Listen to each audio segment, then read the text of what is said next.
welcome in to Check the Mic. Steve Palazzolo Sam Monson. We're live. Week 4 NFL preview, all presented by FanDuel, live here from the Antonio Cromartie studio, in part with Huggies.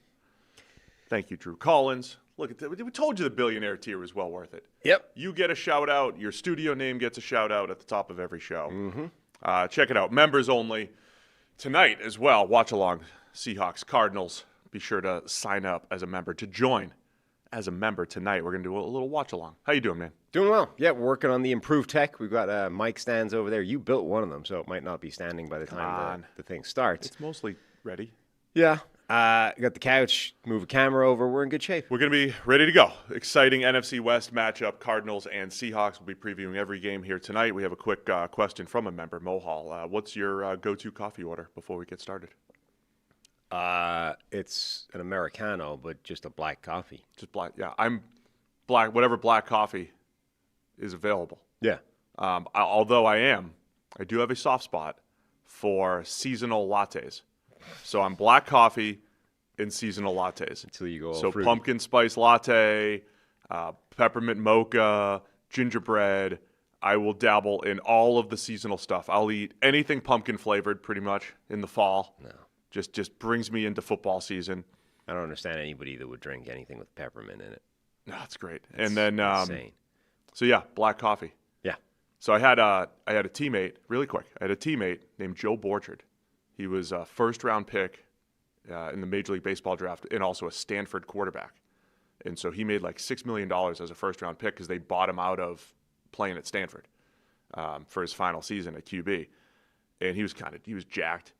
And another guy on my team said, Joe, how do you look like you do? And he said, Coors Light and black coffee. That was his answer. Drinks Coors Light, drinks black coffee. I don't drink Coors Light, but I drink black coffee. So I was like, all right, if it works for Joe. That was when I converted. I didn't love coffee when I was younger, and I used to need like a spoonful of sugar in it. And then I was like, when we went into the office 24/7 in the old regime, I was like, well, if I'm drinking this much coffee, I can't have a sugar in it every time I take a thing of coffee, or I'll be 700 pounds. Bad. So I had to wean myself onto just straight black coffee with no sweetener. That's it. Black coffee. It's the way to go. All right. Anything else at the top of the show here? No. We have a game in Ireland. We do. I can't wait for the Ireland We're game. sitting here in Cincinnati, and there's a game in Dublin. What are we doing here? We tried. They didn't invite us over. They didn't. We tried, yeah. I mean, we could have paid our own way, but, Yeah, too cheap for that. Yeah, who wants to do that? Maybe next time. All right, you ready to go? Yeah. It all starts with Thursday Night Football tonight. Seattle Seahawks at the Arizona Cardinals. NFC West matchup. A couple 2-1 teams. Seahawks favored by 1.5 over under 43.5 from our friends over at FanDuel. And as I've said, members only watch along tonight. Be sure to sign up before this evening's game. Yeah, and an update of the Survivor Leagues for the people. Oh, yeah, that's what we needed. We did lose a bunch of people last week in the Survivor some League. Good ones. In the Sleeper Leagues that are on the Discord. We got 500 people playing along with us this year in both a Survivor pool and a Pick'em League. We are down to 354 people left in the Survivor pool. So I think we lost like 100 people last week. I think we were like 450 last week. Steve D in Italy is moving to Ireland. That's going to really be confusing for his name. Yeah, well, he's going to have to change the name. Yeah. For the Pick'em League, there are 8 people now tied at first with 32 wins. It's a lot. I'm at 27 wins. How are you so good? Harry, your son, who's how old? 10 now. He has 23 wins, and you have 17, which I did verify is not the worst score of people that have definitely entered picks in a given week. Once you get to the bottom, there's so many zeros that it's hard to know who forgot in a given week, and just didn't enter anything. There's definitely, though, at least 2 people I saw that have, wins every single week below you. Yeah, so you're not the worst. Really don't know. But you're pretty close. I'm so bad at this. I really don't know. Well, what's impressive is the sustained run of being terrible that you're on. I wasn't this bad last year. No, but the year before that, you were literally statistically the worst Right, pick. we don't need to talk about it. I really want to just not make any picks for the rest of the year. Who cares? Who cares about picks against the spread? The sad thing is that I care, you care, and I think people care as well. Nobody cares. All right, we got games to preview. You ready? Yeah. Fine. Seattle Seahawks at the Arizona Cardinals coming back. Watch along Thursday Night Football, YouTube members only. We'll have an instant reaction right after for everybody on YouTube, of course. What are you looking for in this probably. game? Assuming we can If we can, transport the tech from we're one going to side move of the some room to the other. microphones around. Yeah, we'll see what happens. Maybe the instant reaction is going to be straight from the couch. Every time we touch anything, we break something else. It So might be a couch instant reaction Yeah. just so we don't have to move stuff. Press stop and press record again. uh-huh. James Conner, of course, out for the season as far as Arizona goes with their running back situation. We talked a little bit about that on yesterday's show. Trey Benson, second-year running back, probably taking most of those carries. And we have Sam Darnold, PFF's number 1 graded quarterback at this point, going up there against Kyler in Arizona. Yeah, I mean, Fun matchup. are we doing Sam Darnold watch again this year beyond week 3, or have we just decided that he's the good quarterback now? There's 2 confounding variables. First off, PSA to everyone who reads data, tables, information after 2 or 3 weeks into the season. Like, it's 3 weeks into the season. Last year at this time, I love a little. Last year at this time, I believe Derek Carr, also Clint Kubiak's quarterback. Yeah. Certainly after the first 2 games, he was Forget out where of this world. Oh, I forget where I saw that, but they pulled up like the blind resume thing, and it was Daniel Jones through 3 weeks this year, and then Derek Carr was 3 weeks last year. It was Chris Sims' thing. Chris Sims unbuttoned. They did that. Okay. Yeah, I mean, Connor Rogers and Chris Sims did. Yeah. So one of it's like, kudos to what you've done. And then for the rest of us that have to analyze the last 85% of the season, don't overweigh the first 3 weeks. Like every season goes in little chunks of 3, 4, 5 games, and things change. But Darnold's playing well right now. They're not running the ball effectively. I love that matchup with Seattle's offense going up against Arizona's defense, the way Arizona likes to throw the third safety in there, use a lot of blitz looks, and they've created some havoc up front with that improved defensive front. No, they absolutely have. Will Johnson is questionable coming into this game. Doubtful, in fact, I think. So probably not playing. I think this is – I'm curious to see, though, is Darnold just good now? And then even if that's true, what prompts the implosion game? Because he was good all last year, and he didn't, wilt right up until the end. And then two teams were able to get quite a lot of pressure on him, and he absolutely imploded. You could say, I'm not saying he's officially at Jared Goff's level yet, but Jared Goff, you would say, is good at this point in his career. Yeah. And he has bad games. Right? He has bad games, but I don't think the 2 games at the end of last season were routine bad games, even by, Jared Goff standards. I think those were complete and total meltdowns. Like, he started playing badly and then played even worse as the game wore on and looked lost by the end of it. Like, Goff doesn't tend to do that even now where he has a bad game. He just throws a few bad interceptions. It's like, well, that's a bad game by Jared Goff. But he doesn't look incompetent out there. Darnold looked incompetent out there in the last 2 games. So is that always just waiting for a team that can get enough pressure and then, there it is? If so, are the Cardinals a team that can get that kind of pressure on them?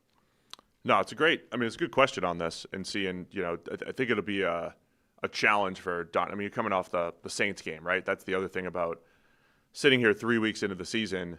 If, 1 or 2 of your games have been against one of the worst teams in the league, particularly at home, the way the game flow went last week, how much do you weigh that? But I've been impressed with Darnold and his accuracy, throwing the ball down the field. Jackson Smith and Jigba playing, high-end football. He's been one of the best receivers in the NFL. And our guy, Torrey Horton, breaking out last week as a rookie. Kind of like how Seattle's pass game is coming together. Mike McDonald, head coach, not thrilled with where the run game is going, right? They've got pretty much 1 game of Ken Walker running well against Pittsburgh, but everything around that, Walker, Charbonnet, outside of that 1, 10-carry stretch has not been great. So they're trying to find some semblance of balance on that offense. Yeah, and they need it, right? That's, again, I think the more you can help out with a balanced offense around Darnold, the better. We always have some nice nuggets from the research team over here. The hard copy. At 33rd Team. Oh, yeah. I printed out. Got some highlights in here. It's tough to see on video. Arizona's going to play quarters, say 4 across for simplicity. 30% of the time, Seattle's averaging 13.5 yards per play throwing against quarters or cover 4. That's number 1 in the NFL. That's when Darnold hits that backside post to JSN, that's the type of play that you're looking at, right? You run a play to occupy the safety, you run the post behind it. Those are the types of plays Seattle would like to hit on a couple times in this one. Yeah. I wonder if we're going to see the continuation of the Torrey Horton breakout. He was impressive last week. Obviously, a big part of that was a 95-yard punt return touchdown. That's probably not happening twice in a consecutive games. But he was a bigger part of the passing offense as well. So, JSN is their number one guy, but Torrey Horton, I think, can carve a role in that offense. Yeah, completely agree. Love that. And then other side of the ball, you've got Seattle's defense. I think they've got a tough defensive front. You've got Paris Johnson, the starting left tackle. He's questionable for tonight's game for Arizona. That Kelvin Beachum fill in last week. The wily veteran who's he's a good swing tackle option, but not great for Arizona losing Paris Johnson if he's not playing tonight against Seattle's defensive line that can get after it. Byron Murphy, a couple good weeks rushing the passer, second-year player. I think both defensive lines can have some success, and it might be the over/under just 43.5 might be a bit of a defensive battle here on both sides. Yeah, Byron Murphy's been playing very well through the first few weeks of the season. He might be on his way to a breakout season. Like, he was good to begin with, but if he dominates this year, he might be really on his way to kind of propelling himself into the elite conversation of defensive tackles. And then with I don't know if our listeners watch on Prime Vision for Amazon. I'd like to have both screens up tonight, and you can kind of see what's going on with the All-22 view. They do a really nice job with that. I'll be keeping an eye on Marvin Harrison Jr. as always. He needs a bounce-back game. There was the ridiculous sort of stone-handed drop across the middle where there was nobody within 5 yards of him, and he just clangs the ball on the ground. There was that other weird play in the end zone where Kyler just kind of lofted it up. I don't think to him, and he kind of undercut it, did everything right except the ball didn't end up in his possession at the end of it. It's like, oh, look, Marvin Harrison's kind of intercepted a sort of Hail Mary attempt for somebody else. Perfect high point, snags it out of the air. You're like, that's a great play. They're like, oh, look, he didn't actually come up with the ball. It's not a great play. It doesn't look like a smooth receiver so much of the time. Zay Jones, Michael Wilson, I don't know. It's tough to describe. If he'd made that play, that would have been perfect college Marvin Harrison. That's exactly the type of play he made all the time in college, and the difference being this time he just didn't actually come up with the football. So anyway, always keeping an eye on that and some consistency from Kyler and the Arizona offense. All right, 1.5 Seattle favored on the road here. Where are you going to go with this one? I believe I am taking Seattle in this one. Yes. Maybe I'll just trail you. I'm also taking Seattle, as is Harry, 10-year-old Harry. Taking Seattle. All right, we're going to go through some of the big games. Then we'll go chronological after the big ones. Baltimore Ravens at the Kansas City Chiefs. 1-2 Ravens at the 1-2 Chiefs. Sunday, 4:25. Baltimore Ravens are favored by 2.5 with an over/under of 48.5 per FanDuel. You know that phrase, somebody's always got to go? What's the one win equivalent of that? Somebody's got to get more than one win coming out of this game. Yeah. I think crazier is either the Ravens or Chiefs are going to be 1-3. Right. Somebody's going to be stuck with one win coming out of this game. Or 1-2-1. Also true. It could happen. Although that would leave you stuck on one win. Yeah. You'd be stuck on one win. If Baltimore had played, Baltimore's defense is getting a lot of the attention right now. They've given up 96 points. That's one off the lead from the Miami Dolphins. Don't be led astray by one off a tweet I saw. I've got a misinformation tweet out there that has about 800,000 impressions. I'm not going to delete that. You can't do that. That's worth at least 67 cents from Elon. I put the correction in the reply that it's 96. That has probably this is what, like 3 likes, 200 views. But yeah, Baltimore's defense also giving up the most yards in the NFL, and then you have Kansas City's offense that has not been great. Has been very inconsistent. If they didn't have Tyquan Thornton, where would they be? Tyquan Thornton, with his 4.2 speed, behind the defense 3 or 4 times a game, legitimately 3 or 4 times a game. And we've seen overthrows, we've seen a drop, but we've also seen him make a lot of big plays for that Kansas City offense. I feel like he's bailed them out quite a bit, but they're still only averaging 20 points a game. something's got to give just on that side of the ball, Kansas City offense against Baltimore defense. Yeah, like both teams, I think, have struggled relative to expectations heading into the season.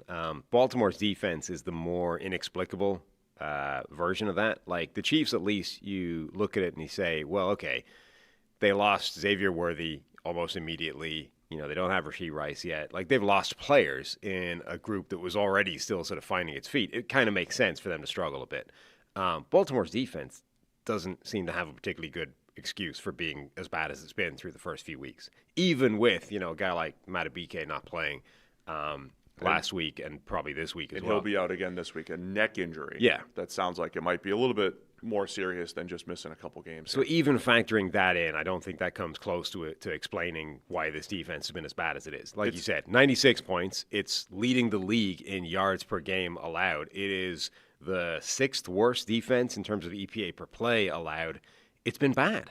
It's also Kyle Van Noy. Like some of the depth that they were supposed to have in that defensive front has been chipped away at. Sure. But they also have, I mean, it was a roster that looked like it had no flaws effectively, right? So even if they've been forced into the bench a bit, they're not the only team that's been forced into the bench, and most teams are not struggling as badly as they are on defense. So I don't think that defense should be as bad as it's been, but they need to figure that out pretty quickly. You know, the Chiefs' offense in a weird way is a get-right spot now because they have been relatively struggling, and basically their entire offense right now is Mahomes making miracles happen, scrambling, you know, on his own, and then the occasional deep heave to Tyquan Thornton. If you can figure out how to bottle those two things up, the Chiefs have no offense. Yeah, I mean, that might be the optimism of when Rashee Rice comes back. A lot of the short pass game for Kansas City is going nowhere, right? They're still – I mean, Mahomes has thrown the ball short quite often the last 2 years, right? That's been their offense. But they're creating yards after the catch, and they're making it work. They haven't been able to make that work, so it's what you're saying. It's Mahomes scrambling plus a couple deep connections there with Tyquan Thornton. They need some semblance of an underneath passing game or run game. They got it going a little bit yesterday, last Sunday night. I thought they did a nice job Sunday night in the second half. It felt more like a Chiefs offense on a couple drives where they got some rhythm and they mixed in the run and they just stayed on schedule. That was last year's Chiefs offense, right? We're going to play the 12-play, 65-yard drive. That's a 5-run here, 7-yard pass there. So I think the Chiefs can at least get back to that against Baltimore. But Baltimore's defense, I mean, it's one of those, what do you do after 3 weeks here? Because Baltimore's defense, you still have Kyle Hamilton. You still have Marlon Humphrey, who's not playing his best football. You still have Nate Wiggins at corner. You still have Roquan Smith in the middle at linebacker, who did not have a great Monday night game. Like, they have good players there. I think the lack of a pass rush and the inability to hold the point defensively, like on the defensive line, though, has been a major issue. And I think they can get aggressive as well because, we talked about Mahomes having the fastest average time to throw in the NFL, or one of the fastest through a few weeks. They're trying to get the ball out of his hands quickly.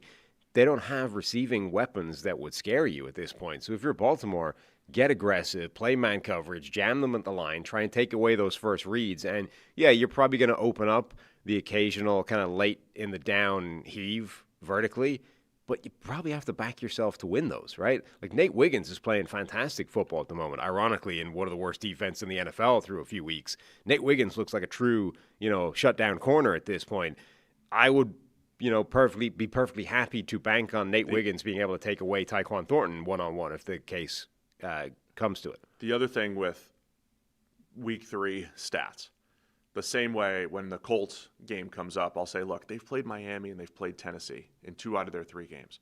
Baltimore played Buffalo, and Buffalo, they got up on Buffalo, forcing them into hurry-up mode and, let's make a big comeback. 3 of the 5 worst defenses in the NFL in terms of like yardage allowed have played Buffalo. Yeah, I mean, so that's what that matters. So Baltimore's played Buffalo and Detroit enough. Yeah, the Browns sandwiched in between. Both these teams are 1-2 in large part because they played teams that are very good. Like they've both lost to some good teams. I believe at the end of the season, both of these teams are still going to be very much in the mix in the AFC.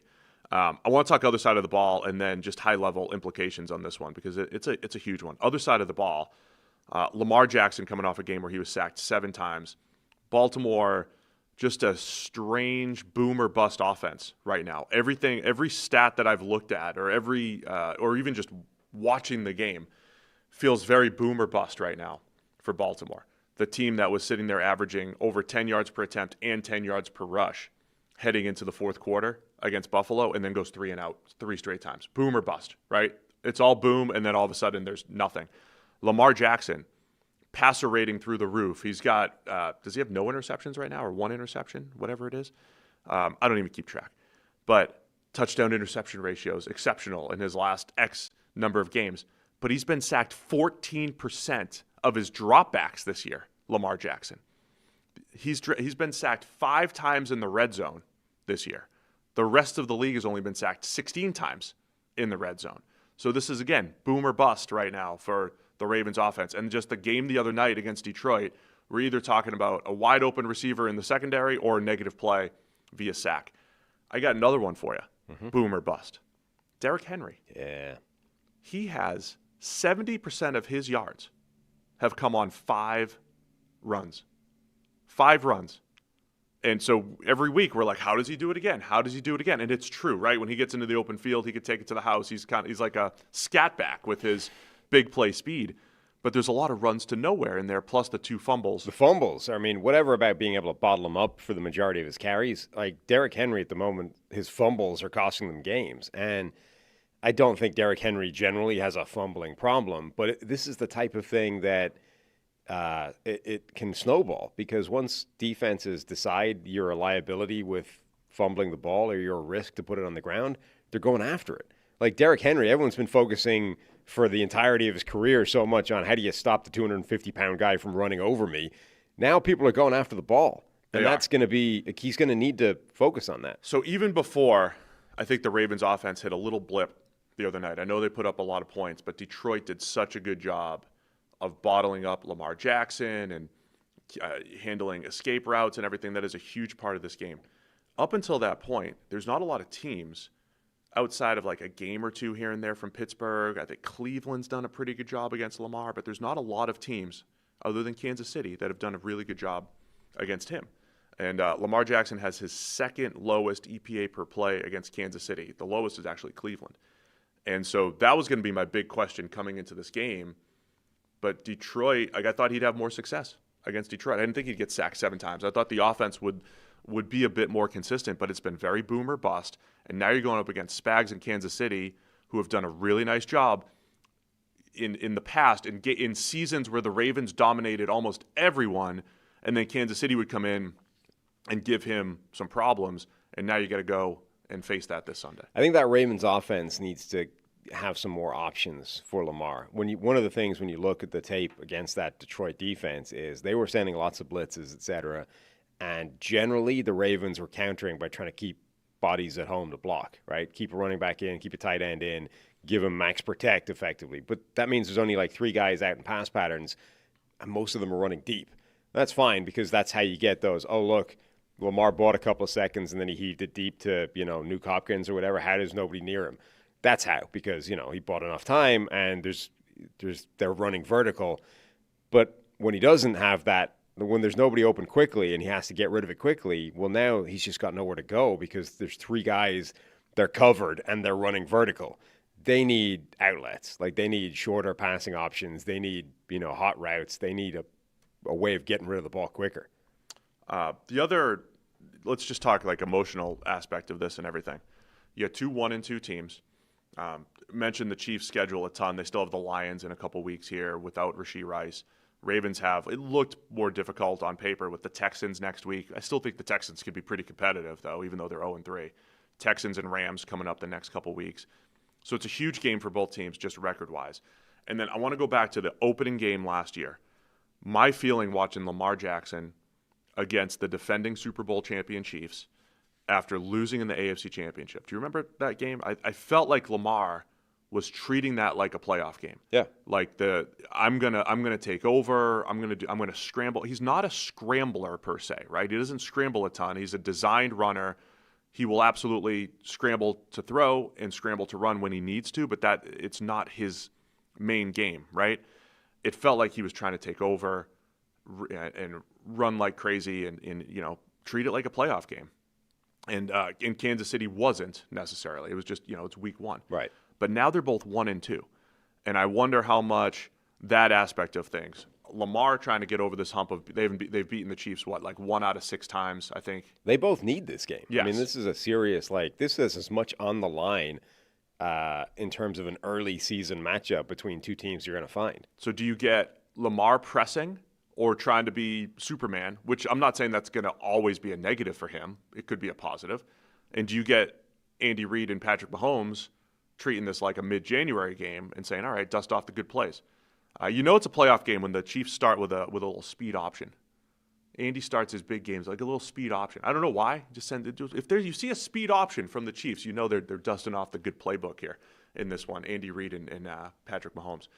I think Mahomes has played decent overall because of the running, but the pass game has just been very inconsistent. But it's similar to last year's start for Mahomes and similar to 2 years ago. So I think they still have more in them and maybe against this Ravens defense. Yeah. I mean, I think overall this season, the Ravens are closer to having been a good football team than the Chiefs are. But this last week against another good team was kind of concerning for them. And then the last thing, shorter week for Baltimore, coming off of a Detroit game where we used to talk about the Honolulu flu. And Does that still hold? But legitimately, they got beat up in the trenches. After a slow start, they got beat up in the trenches, and you got to come back in this really huge conference game on the road in Kansas City after getting beat up at home. There's something to that. Settle down, Chris Canty. Was that his take? Was it Canty? Beat up in the trenches. They got outmanned, Baltimore. All right, man. It's a fascinating game. Whether it was 3-0 versus 3-0, 2-1 versus 2-1, but I feel like the stakes are even higher because you have 2 1-2 teams here, Ravens and the Chiefs. Baltimore's favored by 2.5 here in Kansas City. Yeah, I mean, I think the Ravens are a better football team.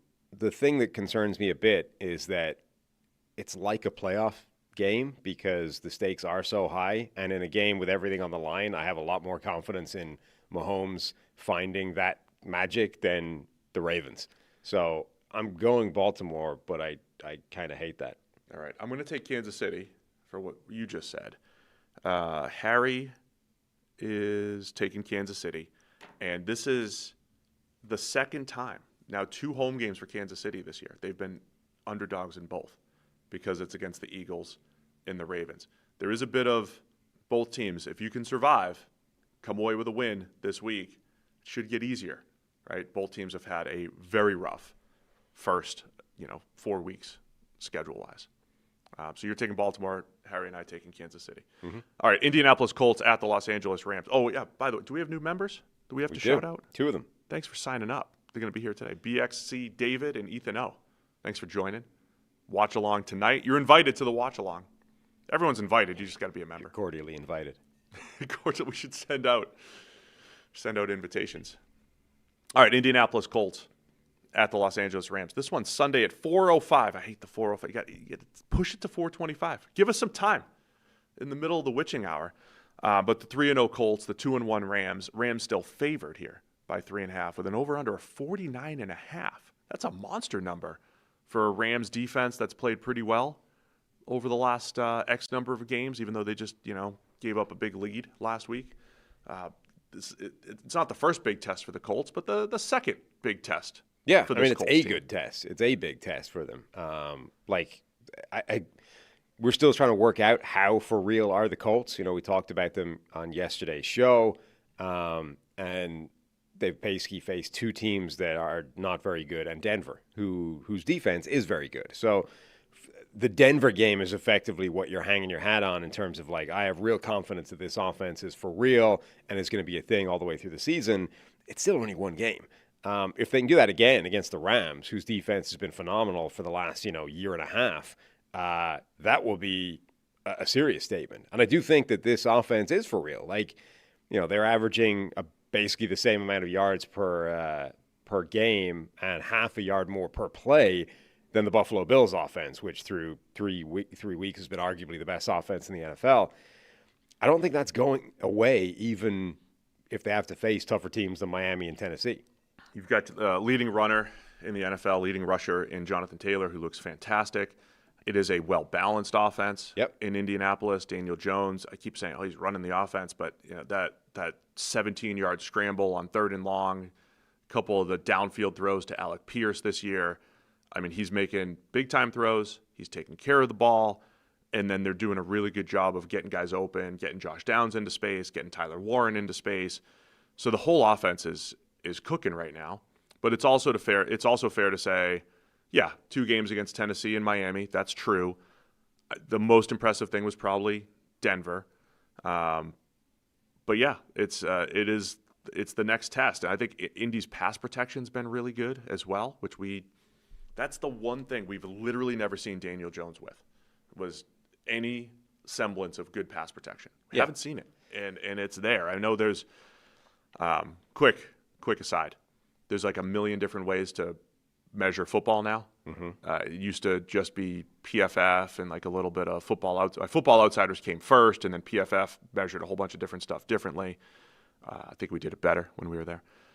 And now you've got a million other pass rush win rates and pass block win rates, and it's I don't know. You could probably find stats that say Indy's pass protection's awesome and that it's terrible, depending on who you look at. Right. But I think overall it's been really nice, and it's going to be tested against this Rams front. Yeah, I mean, I think there's some sense to doing things like, Ben Baldwin is the one that comes to mind, but other people do this as well, those composite scores, right? Yeah. Here's 3 different measures of this thing. Here's the average or whatever. Even if you have more confidence that one of them is more accurate than the others, it's probably the safest way is to just average 3 or 4 of them out and say this is what they're saying. Look, the Colts offensive line has been really good. I do think that's the area of vulnerability for this offense relative to, say, Buffalo, right? Not that their offensive line is worse or better, but if and when you run up against a team that can cause it problems, I don't know that Daniel Jones will handle that as well as a Josh Allen will, right? Like that, we know from his history, whatever about how good or bad Daniel Jones is, he is unusually built to magnify problems on the offensive line. Like the way he plays the game furthers into the problems. So if you don't have problems, you get a really good version of Daniel Jones because his negatives are really minimized. They don't exist effectively relative to those. When you do get problems on the offensive line, well, then suddenly his relative lack of awareness in the pocket, his propensity to hold on to the ball and make bad decisions behind the line of scrimmage, those things start to become a much bigger problem. So far, they basically haven't run into a team that can do that yet. Even Denver, like they kept Denver's pass rush relatively quiet. So, can the Rams do that? And if not, it's going to be, I think, another good Daniel Jones day. I'm really interested in Colts offense against this Rams defense. The Rams defense, they were on their way, man. I mean, until a second half collapse. That's what it was against Philadelphia. They let A.J. Brown go for over 100 yards. I think the Rams have been able to hide an okay secondary. I think they're okay. With the way the defensive front has played. This is dating back to last year as well. But that's how good they are up front with Jared Verse and Kobe Turner and Braden Fisk and somebody Byron Young's playing really well. I think this will be, I don't want to say the biggest challenge because Denver is just as good up front with what they're able to do from a blitz perspective, but also just winning one-on-ones. But I think the Rams will be up there. I thought Denver Indy just beat them in coverage a couple weeks ago as far as having open receivers and just beating their structures. I think the Rams will be a little bit more sound on that. So I think this will be the biggest challenge for the Colts offense. And then defensively, after years of some vanilla type Gus Bradley defense, you've got Lou Anarumo in there, and he's kind of getting back to the mad scientist label and mixing it up. And I'm interested in that. They're blitzing a lot more this year than they have in the past, going up against Stafford, who's getting rid of the ball as fast as any quarterback in the league right now. Yeah, just to finish the Colts offense thing, I think one thing that's going to be interesting is we're now reaching the end of the period where we're finding out about teams, and we're going into the period where teams are going back into the lab to figure out how to now counter what we actually know about this team. So the Daniel Jones-led Indianapolis Colts offense is a surprise to teams through 3 weeks, maybe through 4 weeks if they play well here. The next few weeks is going to be, okay, now that we know this is actually a serious offense, how do we attack it, right? Yeah. One thing I think that's going to change based off what we've seen for the first few weeks is teams have still been blitzing the crap out of Daniel Jones because he's Daniel Jones, right? I think now you're going to see teams back way off on that. Like, blitzing Daniel Jones right now has been a mistake because this offense is very good. Actually, let's drop everybody into coverage and see if he can still carve us up, particularly if you have a front four like the Rams who can get pressure without having to blitz. Let's just send four. Let's just try and get pressure with those guys. Let's see if Daniel Jones can, pick us apart with 8 guys in coverage and see if that goes any better. Indy's offense overall is just fun. They're using 6th offensive lineman on 33% of snaps, averaging 12 yards per play. So they've got the heavy formations. They've got Tyler Warren, who they use creatively, and there'll be at least one tight end screen, as I say, every week. For 10 yards to Tyler Warren. They've got Downs. They have Pittman. They have Pierce. I just list all their playmakers all the time, and then Taylor running the ball. I mean, they're doing a really good job of everything. Nobody hears the train. No, is Pierce going to play? He got concussed in last Not sure week's where game. Pierce is. I tend to think that's automatically a week off, but it isn't. Devontae Adams also day-to-day with a hamstring. Never want to see that. No. And that Devontae as the second option, he's on pace to just do what Devontae Adams always does as a productive receiver opposite Puka Nacua. That's where I think the Rams have an advantage. Their quick passing game probably negates some of the pressures that Lou Anarumo dials up for Indianapolis. But you need Devontae Adams, you need Puka Nacua, you need both of those guys to get open quickly to make it work for Stafford. Yeah, absolutely. I think that offense is really, really powerful and potent when they have both those guys available. If Adams is down with a hamstring, it's not like it doesn't function. We've seen that before. When it's just Puka Nacua, essentially, it can still be a good offense, but it definitely loses something. All right, man. Fun matchup here. This is the one they played. It was week 3 or 4, I think, 2 years ago, just in Indianapolis, and it was Aaron Donald versus Quentin Nelson. Didn't get to see that. Don't get to see that anymore. It's sad. But, Quentin Nelson against the defensive tackles from the Rams. Good matchup there as well. All right, man. Rams are favored by 3.5. Where are you going to go with this one? I am going with the Rams to win and cover.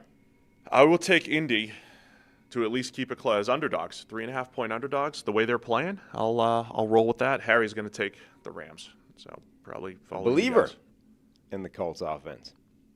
Me? Mm-hmm. A believer that it's going to be a 3-point game and one of the best games. One of the better games of the week, hopefully. All right. Storyline-wise, maybe the game of the week. Green Bay Packers at the Dallas Cowboys.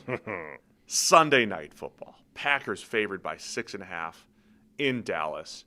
Micah Parsons returns to Dallas. There's got to be nobody outside of Dallas is wanting anything more than Micah Parsons to have like 3 sacks, 4 sacks, 8 sacks in this game. Like the more sacks he can get, the funnier this becomes, right?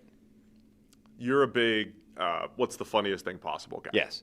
The funniest thing that can happen in this game is Micah Parsons breaks Derek Thomas's sack record in a single game. What if, on the other hand, like if he just lines up opposite Tyler Guyton every single play and just that would be funny, actually.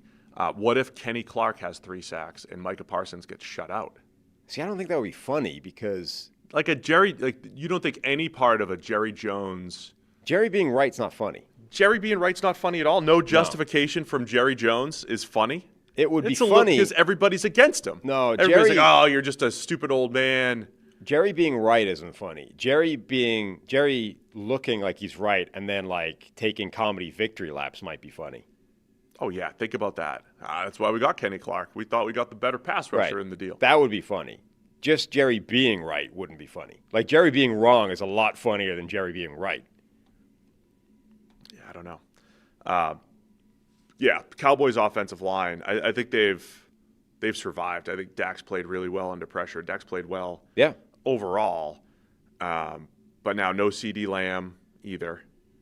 And, yeah, the way this Packers defense is playing, I know it's a bitter taste in Packers fans' mouth after, blowing a 10-point lead. That wasn't the defense's fault, though. That was Jordan Love throwing a bad interception and, given a short field. The Packers' defense has been outstanding. I mean, they're right up there with the Browns these first 3 weeks. Micah Parsons has clearly been an outstanding addition for that defense for Green Bay. Yes. So I'm not worried about that side of the ball. And then from a Dallas perspective, I do feel like they've been surviving. I think they've run the ball a little bit better than expected, and they've gotten the ball down the field at a decent rate given what their offensive line has looked like. I think that's going to be really tough to sustain here without CeeDee Lamb. Yeah. I mean, Dallas's offense is now clinging on with only a couple of sort of very good players trying to make it work. Now they're going up against Green Bay's defense, which generally speaking has been pretty phenomenal this year. Rashawn Gary was a monster last week. Micah Parsons is a monster every week. They've got guys like Edgerrin Cooper in the middle is incredibly good at linebacker, and they've been aggressive on the back end because of the pass rush they've got up front. And now that Dallas is kind of limited to Dak making plays and just George Pickens, who's not like a separation monster, you would favor Green Bay's defense definitely making that really difficult for Dallas, which takes you to the other side of the ball. And you're like, Dallas's defense has been one of the worst in the NFL through a few weeks. Only Miami has a worse EPA per play than the Dallas defense. They're giving up 9 yards per pass. That's crazy, insane. And it's both ends of it, right? Like it's not. Yeah, they're not getting much pass rush, and they can't cover on the back end. And a week after the Packers' offensive line got absolutely That's wrecked. more than a yard, by the way, more than anybody else. Yeah. Like Miami's defense, who, remember, they had a secondary, none of whom you've heard of, going into the season, and then half of them got hurt. You know what? They're giving up more than a yard less per pass than the Dallas Cowboys. The funny thing there is last year at this time, I was pulling out these awful stats about Dallas's run defense. Right. Where their run defense Now they was fixed like that with Kenny yeah. Clark. Well, it's like the run defense last year through 6 or 7 weeks was about the 5th worst pass defense. Like that's how bad it was. That's how easy it was to run on Dallas early last season. This year, from a pass game perspective, just for a context, the guy that just got benched in New York, Russell Wilson, who had 2 awful games, threw for 450 and brought you to overtime. And so that's how bad Dallas's pass coverage is, right? Both on the back end and from a pass rush perspective. The good news is, in terms of EPA per rush, they're now 10th in the NFL, but it's come at the cost of being the worst pass defense in football by a mile.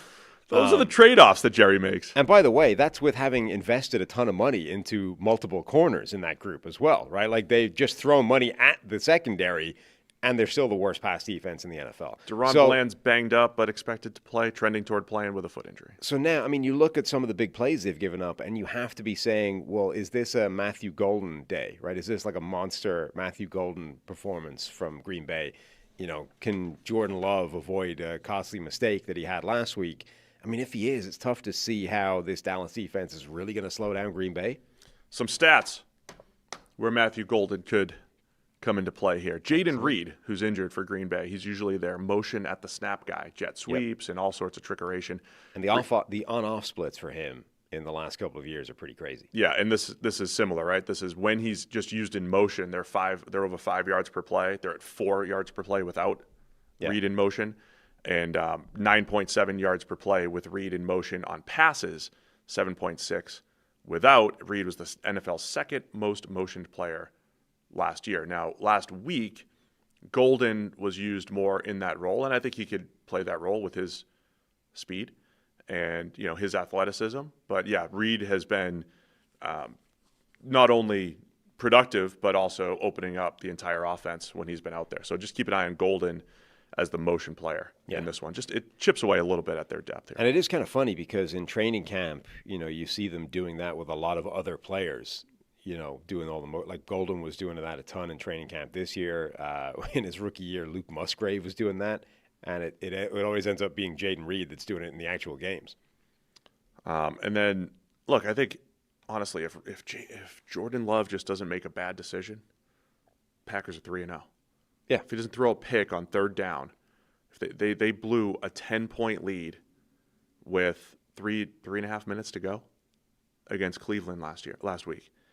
I thought Love had been playing really good football, throwing the ball down the field accurately, just really good football. You got to avoid those bad decisions. Like Green Bay should be a better team here than Dallas. I think they not only have the trench advantage when it comes to their defensive line, But I think the weakness of the Packers, that's where something's got to give here. It might be the difference in the game. The Packers' offensive line getting whooped last week against Cleveland. Yeah. Was that just because they played Cleveland, who is not only has Myles Garrett, but they're looking really strong across the board? Like, this is the pillow fight that we always joke about, right? Bad offensive line against a bad defensive line. Dallas needs this to figure out, can we rush the passer against anyone? Because they've played Philadelphia, right? They've played they should have got maybe a little more success against Chicago. Will they actually be able to get some pressure on Jordan Love? That's the only way I think that Dallas has a shot in this game, is if their defensive line can suddenly wake up against a banged-up Green Bay offensive line and cause the kind of problems that they had last week. Now, they don't have a Myles Garrett. They don't have the players that the Browns can deploy. But can they get enough pressure on Jordan Love to cause mistakes or to just simply cause inefficiency within the offense? If they can, I really don't see how this is close. Sunday Night Football, they're going to have Chris and Mike. They're going to have some great graphics, some great stories. How did this all come about? We'll have the press conferences. We'll cut to Jerry from Jerry quotes. Lots of Jerry quotes. It's going to be a lot of fun. I'm not going to wait all day for this. I'm going to watch the other games first, but it'll be a really nice Sunday night viewing here. Yeah. Packers by 6.5 right now. Where are you going to go? I'm going to go with Green Bay to win by more than a touchdown. I am too. Dallas there was a point where they dominated at home when that defense that defense was fierce, when they had Dan Quinn, they're forcing all that turnovers. They have not been the same team. I also, by the way, feel like a motivated Micah Parsons is probably an issue. Like, I wouldn't want to try block that guy if he was specifically pissed off at me. Yeah, especially not when, there's pretty clear. Packers are stunting as much as anyone, so it's not just a pure go beat the tackle every time. They don't have anyone that can block him. They're moving nobody. him right. He's got the advantage against both tackles, but they're also moving him around. Yeah. They're rushing him over guards. He can beat 4 of the 5 players on that offensive line easily every single snap. And you can't just say double Micah Parsons because of what Green Bay is doing. And if you do double him on a given play, everyone else has stepped up. Yeah. Dogs are loose over here. So 12 pressure day. 12 pressure day. From Micah Parsons. I want to see all the sacks. As many sacks as he can rack up. That's funny. Harry and I are also. Every single time they get one, they cut to Jerry Jones in the booth, just looking more and more, Harry and I are also taking Green Bay. We have one more nugget that we need to discuss on this game. It's going to be Dak Prescott's over-under for his passing yards, because FanDuel is getting you ready for the NFL season with an offer you don't want to miss. New customers can bet just $5 to get $300 in bonus bets if you win. So you bet $5, you get $300. You pick a bet, you bet $5. If it wins, you unlock $300 in bonus bets. Can be anything, but you could use those all across the app. You could build parlays, bet player props, ride the live lines, whatever it is. FanDuel has you covered. NFL season's here. Are you ready to play? Visit FanDuel.com/CTM to download the FanDuel app today and get started. FanDuel.com/CTM. Must be 21 plus and present in select states. For Kansas, in affiliation with Kansas Star Casino, or 18 plus and present in D.C., Kentucky, or Wyoming. First online real money wager only. $5 first deposit required. Bonus issued as non-withdrawable bonus bets, which expire 7 days after receipt. Restrictions apply. See terms at sportsbook.fanduel.com. Gambling problem? Call 1-800-GAMBLER or visit fanduel.com/RG. Call 1-888-789-7777 or visit ccpg.org/chat in Connecticut, or visit mdgamblinghelp.org in Maryland. Hope is here. Visit gamblinghelplinema.org or call 800-327-5050 for 24/7 support in Massachusetts, or call 1-877-8-HOPE-NY or text HOPE-NY in New York. Oh, you were so close. Almost. Mm-hmm. Haven't had the perfect disclaimer read. That one was falling at the final hurdle. You were right there. It was a 400-meter hurdles, and you got all the last one. But today, over at FanDuel, the over-under on Dak Prescott's passing yards, 237.5. Have you noticed in a year where the yardage is lower than any year since 2005? It feels like he's got some low numbers here. Yeah. In the prop bet world here, 237.5. Dak Prescott over-under. Where are you going to go? Yeah, remember when 3 bills was it felt like almost a weekly, that was the baseline for people. Yeah, like Mahomes is over-under is 281.5 or something. Yeah. And now nobody's getting there. Nobody. It's like playing in the 1990s again. Love it. It's kind of good. Minus the, concussion hits. Yeah. Anyway, Dak over-under 237.5. I think there's 2 things to consider. How good the Green Bay defense is, And then if you think Dallas is going to be playing from behind and needs to go past, like, is he going to drop back 45 or 50 times? I think there's a possibility. That's the thing. That's the thing that makes me think over in this game is that I think there's a pretty healthy chance that Green Bay scores early, Dallas does not, and the entire game is Dak trying to keep pace. Yeah, I agree. So are you going to go over on that? Yes. All right. I will also take the over because of game flow. Mm-hmm. Yeah, over 237.5. It's over at FanDuel. Go check it out right now. FanDuel.com/CTM. All right, we're going to London. No, we're not. How dare you? Oh, Dublin. How dare you? We're going. Just cut that. I have given you actual diagrams. No, that's like me saying, that's like when you said PFF. That's not what I meant. We're going to Dublin. We're going to the motherland. Your time to shine, Sam. Tell everybody. Set it up. It's the Vikings and the Steelers. Minnesota by 2.5 in Dublin, Ireland. In Dublin, Ireland. The first regular season game in Ireland. The Republic. Yeah, indeed. They've played a preseason game there way back when, but this is the first regular season game. When was that? The 80s, I think. The Steelers again, because the Rooneys have Irish roots and stuff. So they played way back in the 80s. I think it was the 80s. Barry Sanders in Oklahoma State played in Japan. Yeah, Tokyo. In the 80s. Right. There was some games. It's that kind of era. There was more games in Japan in the 80s than there have been since. It's that type of era. It was somewhere around there. They played a game in Dublin, in Croke Park, I think, again. Anyway, the first regular season game in Dublin. Anyway, if anyone's going to that game, let us know. Email us in. Check the mic at the 33rd team. Let us know if you're going to that game. If you go to that game, let us know what it was like. I decided I'm getting serious FOMO for this week. We should be there. Instead, we're sitting here in a studio in Cincinnati. It's a nice studio. It's powered by FanDuel. It's all good. It's not Dublin, though. It's not. There's a game going on. We could be walking around the place. I could be showing you the sights, Could be great. We did miss out on a content opportunity here. Now, if you are going to that game, or if you just want to know more about the content, you should follow a guy called Michael McQuaid, who is the sort of head front man of Pro Football Ireland. And those guys do an amazing job of promoting the game, of covering the game in Ireland. I reached out to him to just ask what the sort of atmosphere and everything was like for the week, and he sent us a little video to tell us. So we can listen to that anytime now. Sam, Steve, firstly, Sam, I feel awful. I feel like you should be here. I'm not even in Dublin. I'm in between Belfast and Newry. You can see by the wind on my hair what's going on here. But the excitement in Dublin this weekend for the NFL game is off the charts. I've been down in the city since Tuesday night. You'll know this, Sam, but the south side, a little bit of the north side as well, covered in NFL regalia. Seeing pictures of Croke Park, what it looks like. And I know, Sam, whenever you think of Croker and you think of the hill and different elements, to see what it's going to be like on Sunday, 76,000 people, I'm sure you'll have a lump in your throat when you hear Ron the Vein being played on Sunday. But for people maybe watching or listening from the States, I know there's a lot of Chiefs, Ravens, Cowboys, Packers, there's a lot of games at the weekend. Look at this as a bonus. Aaron Rodgers at his over 40 years of age getting to play another international game, that's huge. Carson Wentz coming in, the excitement. It's almost typical that a ginger man gets to play in Ireland, so it's fantastic as my cameraman laughs. Cameraman is Alan O'Masney, by the way, American Football Ireland president. I know Sam Monson had a big history in AFI, and there may or may not be a couple of helmets there as well on the set. But no, guys, look, just firstly, can I just thank you both, and especially yourself, Sam, for everything over the last few years. I hope you realise how much you've done for the game here in terms of promoting it and getting it to this stage. I wish you were here. I just wish you the very, very, very, very best for the season. Finally, in terms of the game, the city's electric. There's so much stuff going on. I fancy the Steelers to win it by a field goal or so, only because in '97 they had to win it for the Rooney family, and I think it's the exact same this time. Give me Steelers 21, Vikings 18.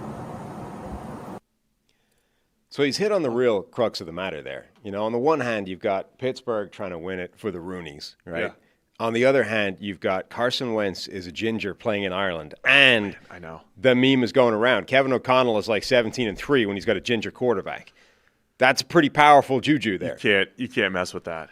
This was I didn't realize I should have given you more credit for this whole thing. This is your doing as the number one Irish analyst in the world. Yeah. Irish NFL analyst. Yeah, number I don't think one. that's true. Formerly number two, but you are the best Irish analyst in the world. Uh-huh. the most famous Irish analyst in the world for the National Football League.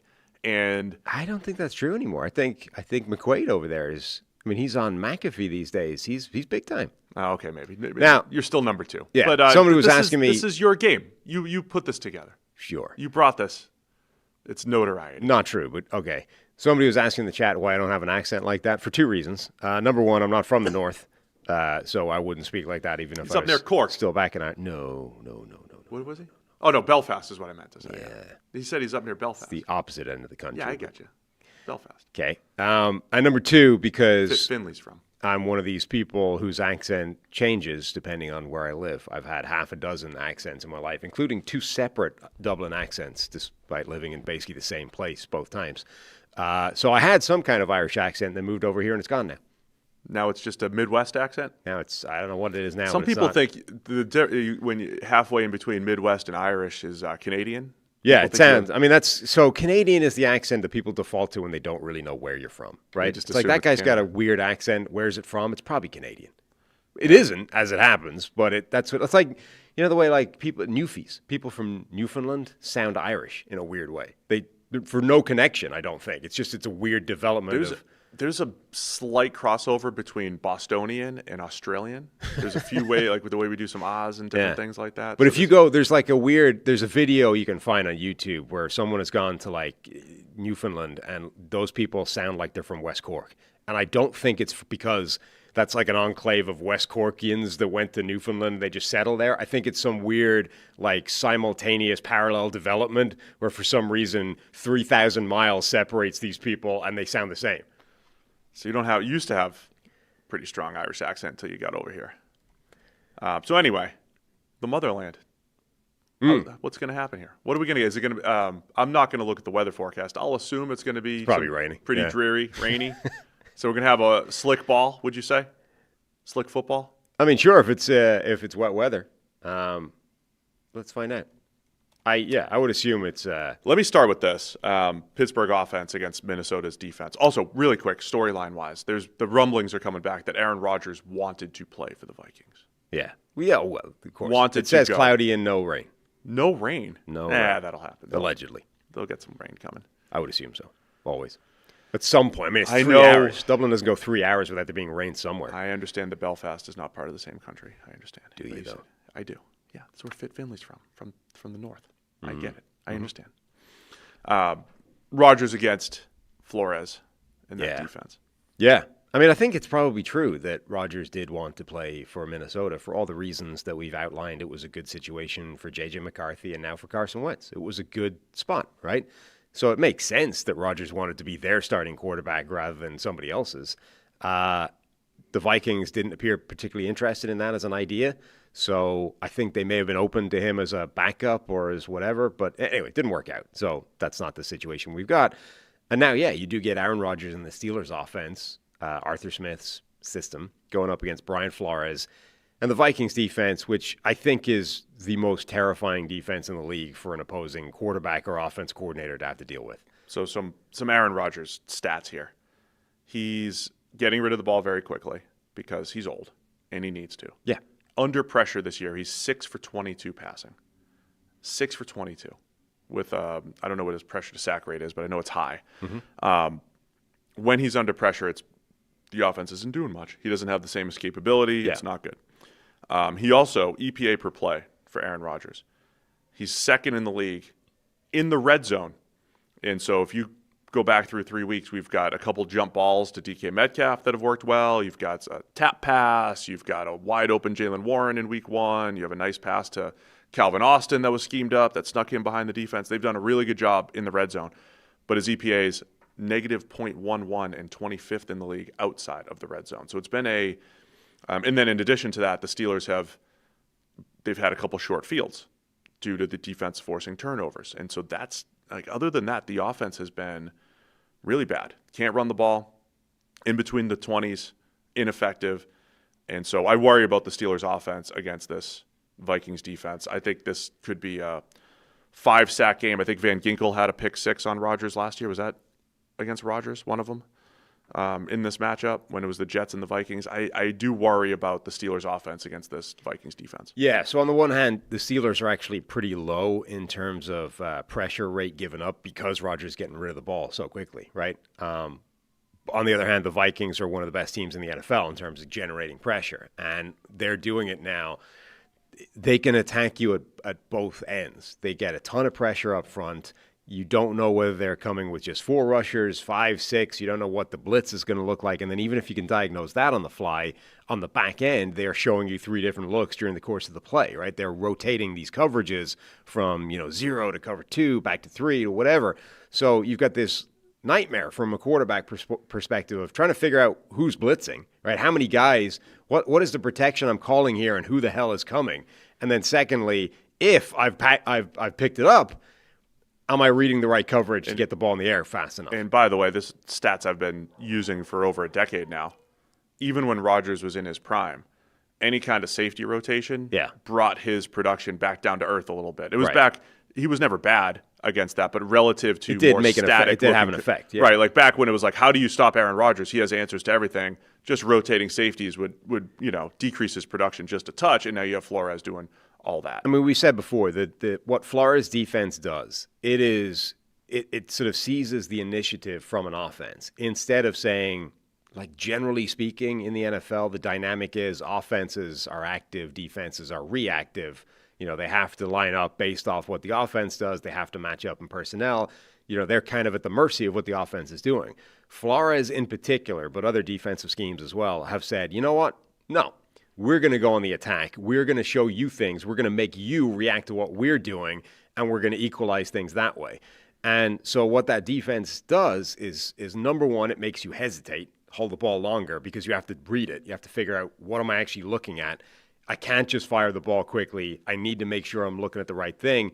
So that one of the fastest times to throw in the NFL for Rodgers, that's probably going to be slower in this game, which is going to increase pressure because Broderick Jones has to pass block longer, et cetera, et cetera. And then the second thing it does is if you say, no, I'm going to keep the same fast average time to throw, I'm going to get rid of the ball regardless, is it increases the mistakes you make, right?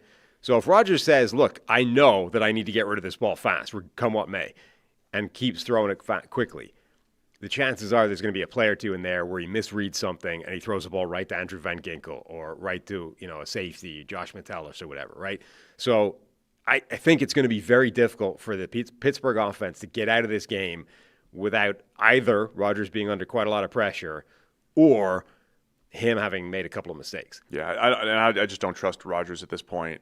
Under pressure, this point in his career. But I do think that if you're going to have, Rodgers is as equipped as any quarterback to at least understand what he's looking at. In this defense. For sure. To get rid of the ball. Yeah, there are other quarterbacks where you're like, this guy's just in over his head. He can't diagnose this. They've used DK Metcalf in more of that short pass, yak type of role. I think that's going to be a key, getting the ball to DK.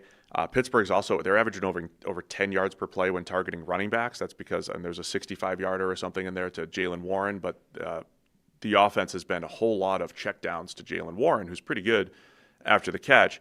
But how much does he need to be used in pass protection? Again, shout out to our 33rd team research team for that number. But also the question, can you send 5 out into the pattern against Brian Flores? Sometimes that's the answer against a blitz. But when they're showing 7 up, you can't have 2 free rushers, right? You need to have some kind of answers from a pass protection standpoint. So that's the story, man, I think, of this game. The 2 vulnerabilities, I think, to this defense are, number one, Atlanta showed you can run on them, right? If you have a good enough ground game, and I don't think the Steelers have a ground game as good as Atlanta's, but if you have a good enough ground game, you can keep the ball on the ground, grind them down, and beat them that way. Number 2, there is still personnel deficiencies in this defense. It's just that there's so much creativity with the scheme, it generally papers over most of that. But if you can get, if you get DK Metcalf matched up one-on-one with Jeffrey Okudah and you can get the ball in the air, you win, right? If you can get a running back in the flat matched up one-on-one with a linebacker, he can make that guy miss and make a play. So those are the plays where this offense can have success or the defense can still fail, is if you can actually get a matchup with their personnel, you can beat them. The problem is at the moment there's so much smoke and mirrors that you can rarely get the ball there. And then other side of the ball, again, I still expect the Steelers defense to play better than they have. They forced all those turnovers last week against New England, but got whooped in week 1 against the Jets, and some disconnect. Like they're rushing the passer pretty well. All those guys that are very difficult to block, like they're going to get some pressure on Wentz as well. So I'm not saying it's all one-sided. I really think both defenses have a chance to have a lot of success, and see how Wentz handles that. He hasn't had to face maybe the pressure that he's expected to face against Pittsburgh in a long time. Yeah. I mean, this is the first, I think, it's going to be the first real analysis of what the Carson Wentz offense looks like. Last week, it doesn't really count because of the way the game went, where they got so many fumbles right away that suddenly the game is like it becomes an easy game for Carson Wentz to just manage and not screw it up. Now I think you're going to get a better idea of what that looks like. Darisaw being back in the lineup is huge going up against those Pittsburgh pass rushers. The offensive line, it was supposed to be dramatically improved this season. They've had at least one starter injured for the entire year, and at times more than one. Darisaw has only just come back. Ryan Kelly, the center, has been down with a concussion. Their rookie second rounder, Donovan Jackson, is now down with, was it a wrist injury he went down with? Something like that. I think it was a short-term IR stint for him, so he's going to be out for a bit. It's going to be halfway through the season before this offensive line is actually the starting 5 that it was supposed to be heading into the year. All right, man. What are you thinking here? We've got Minnesota favored by 2.5. And just to reiterate, Aaron Rodgers, all the reports this offseason that he wanted to follow in his mentor, Brett Favre's shoes, and go from the Jets to the Vikings to finish his career. The irony, and the Vikings said, no thanks. We got J.J. McCarthy. We're good. J.J.'s the guy. There's always that, too. There's always, like, the superstar revenge game deal. Like that, I think superstars can make that work for them. Motivated The Rodgers. chip on a shoulder thing is very overrated in sports analysis. But when it's a Brady, Rodgers, and Mahomes, like I do feel like the superstars are able to get just offended enough to up their game. Can Rodgers do that? You turned me down. Vikings. Yeah. Vikings by 2.5. Where are you going? I don't know how much. I mean, Rodgers has been able to turn nothing into slights in the past perfectly easily. I don't know if he even thinks that necessarily. Anyway, I feel like this is a low-scoring game where both defenses are kind of dominant. Yeah. It's like, remember, one of those early London games was it like the Saints and the Chargers where barely anybody scored, or the Giants and the Dolphins, I think was the first one, and that was exceptionally low scoring. Like there was a couple of those. Cleo Lemon was playing for Miami. There was a couple of those early games that were like exceptionally low scoring, ugly football games.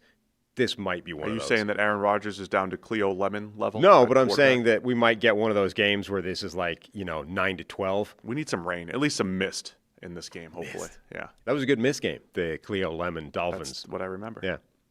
Did you make a pick? I didn't. We'll go with the Steelers. Okay. Harry and I are both winning it for Rooney. For Rooney. We're both taking Minnesota in this one. It's still time for you to fly over there to get to the game. There isn't really, though. Philadelphia Eagles at the Tampa Bay Bucks. Eagles favored by 3.5 here Sunday at 1 o'clock. 3-0 versus 3-0. Battle for the number 1 seed in the NFC. Yeah. I mean, I guess the first thing is this is a real test for Tampa Bay and how banged up they are. Whatever about anything else. This is. Now, we should get Tristan Wirfs back. Yeah. And Chris Godwin practiced in full yesterday. I'm assuming that means he'll play football. And remember, Wirfs should improve 2 different positions, because Wirfs back in the lineup at tackle allows Graham Barton to go back to center, which is where he belongs in the NFL, and that should improve 2 different positions along the offensive line. But Mike Evans has a hamstring injury. He's out for a few weeks. They're not. I mean, if they get the O-line back, it's not awful as far as no, but go. like it's a even with those 2 guys back, it's a banged up offensive line going up against the Eagles. Right, they still have other injuries there as well. Eagles defensive front, and they're coming off of their big comeback win. Remember, they were down 26-7 at home against the Rams and came back to win. They were getting beat up? Yeah, with 2 blocked field goals in the fourth quarter. And, of course, the Bucs just had a blocked field goal, so the Eagles will definitely block a field goal this week. I mean, everybody had a blocked field goal last week. Well, they were at least involved in a game, but they could have been the blocker, not the blockee. Yeah. So the last matchup here, remember last year, Bucs fans reminded me all offseason. Mm-hmm. The Bucs beat the Eagles pretty handily. Also in Week 4, also at home, 33-16 last year. And then the Bucs also beat up on the Eagles in the playoffs in 2023. Now, that's the one I throw out a little bit because that was a different Eagles team. That was the collapsed Eagles team. That was the worst 11-win playoff team in NFL history, right? Yeah, they were like 1-8 in their last their way 9 into games. the playoffs, and then you're like, well, maybe once the playoffs start, and then no, it just continued. But last year's game was very impressive, and the Bucs were coming off of a very disappointing at the time 26-7 loss against the Broncos. Remember, that was like the Broncos' breakout game. Like, oh, maybe this team's pretty good, and Bo Nix isn't as bad as we thought, and the Bucs bounced back, and I guarantee I picked the Eagles. Like, oh, the Bucs just got smoked, and the Eagles are great, and they handed a pretty big loss to the Super Bowl champions last year, Tampa Bay. So there's that element of the history of these two teams playing each other. But again, coming into the season, I thought, hey, this could be a year the Bucs, on a week-to-week basis, show that they could be as good as the Eagles, the Lions, and the best teams in the NFC, not just in a one-game setting, but for the whole season. Instead of being 10-7, can they win 12 or 13 games? This is one of those games that will determine that for Tampa Bay.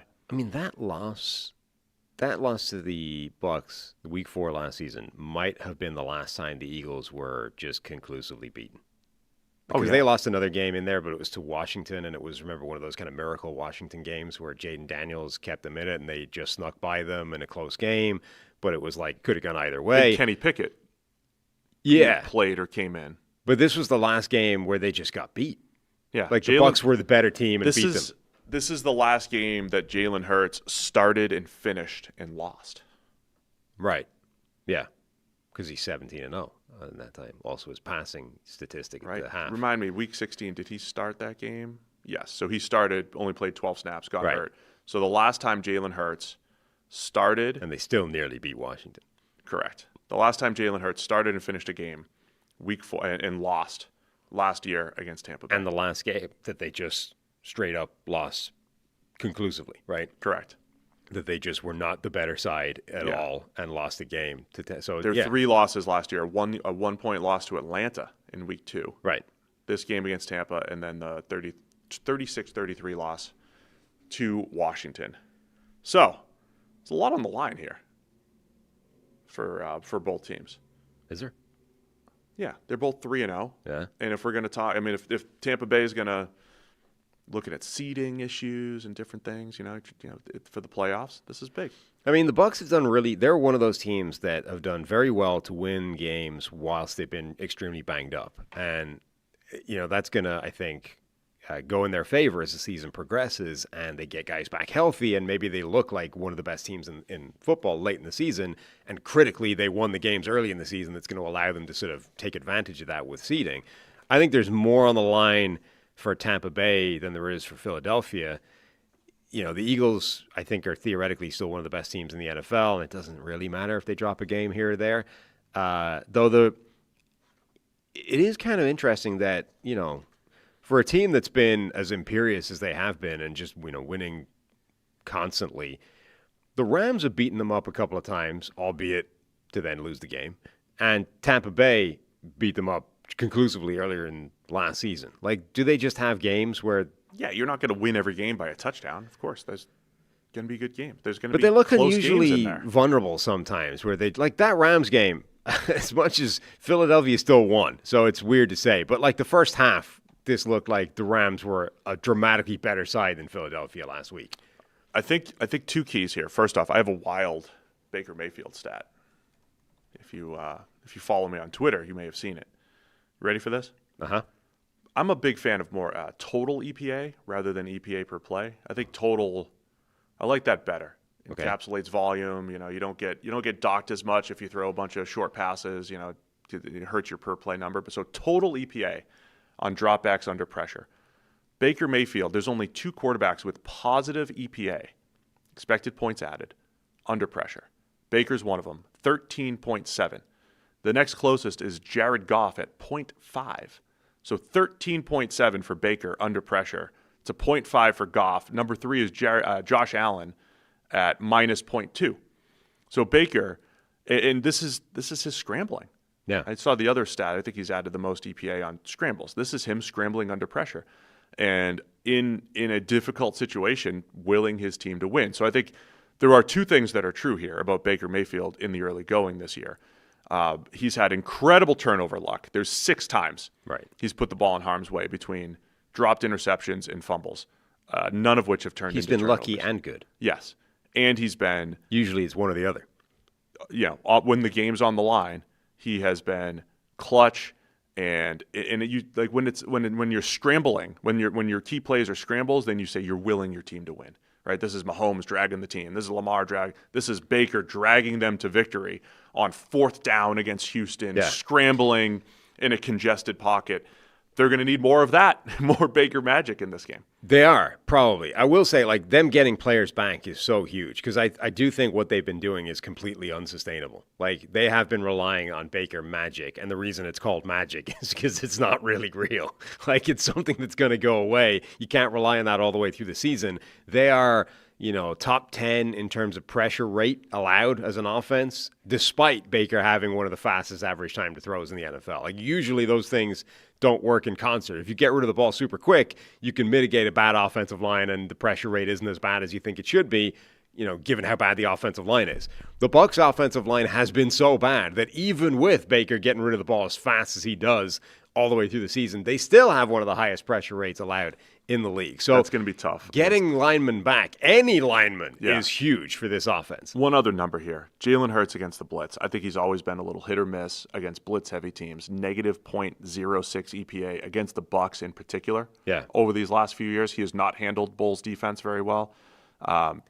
That's one of those numbers I look up often because Bulls' defense is unique in how they send pressure. So I want to know, some quarterbacks are great against it, some are not.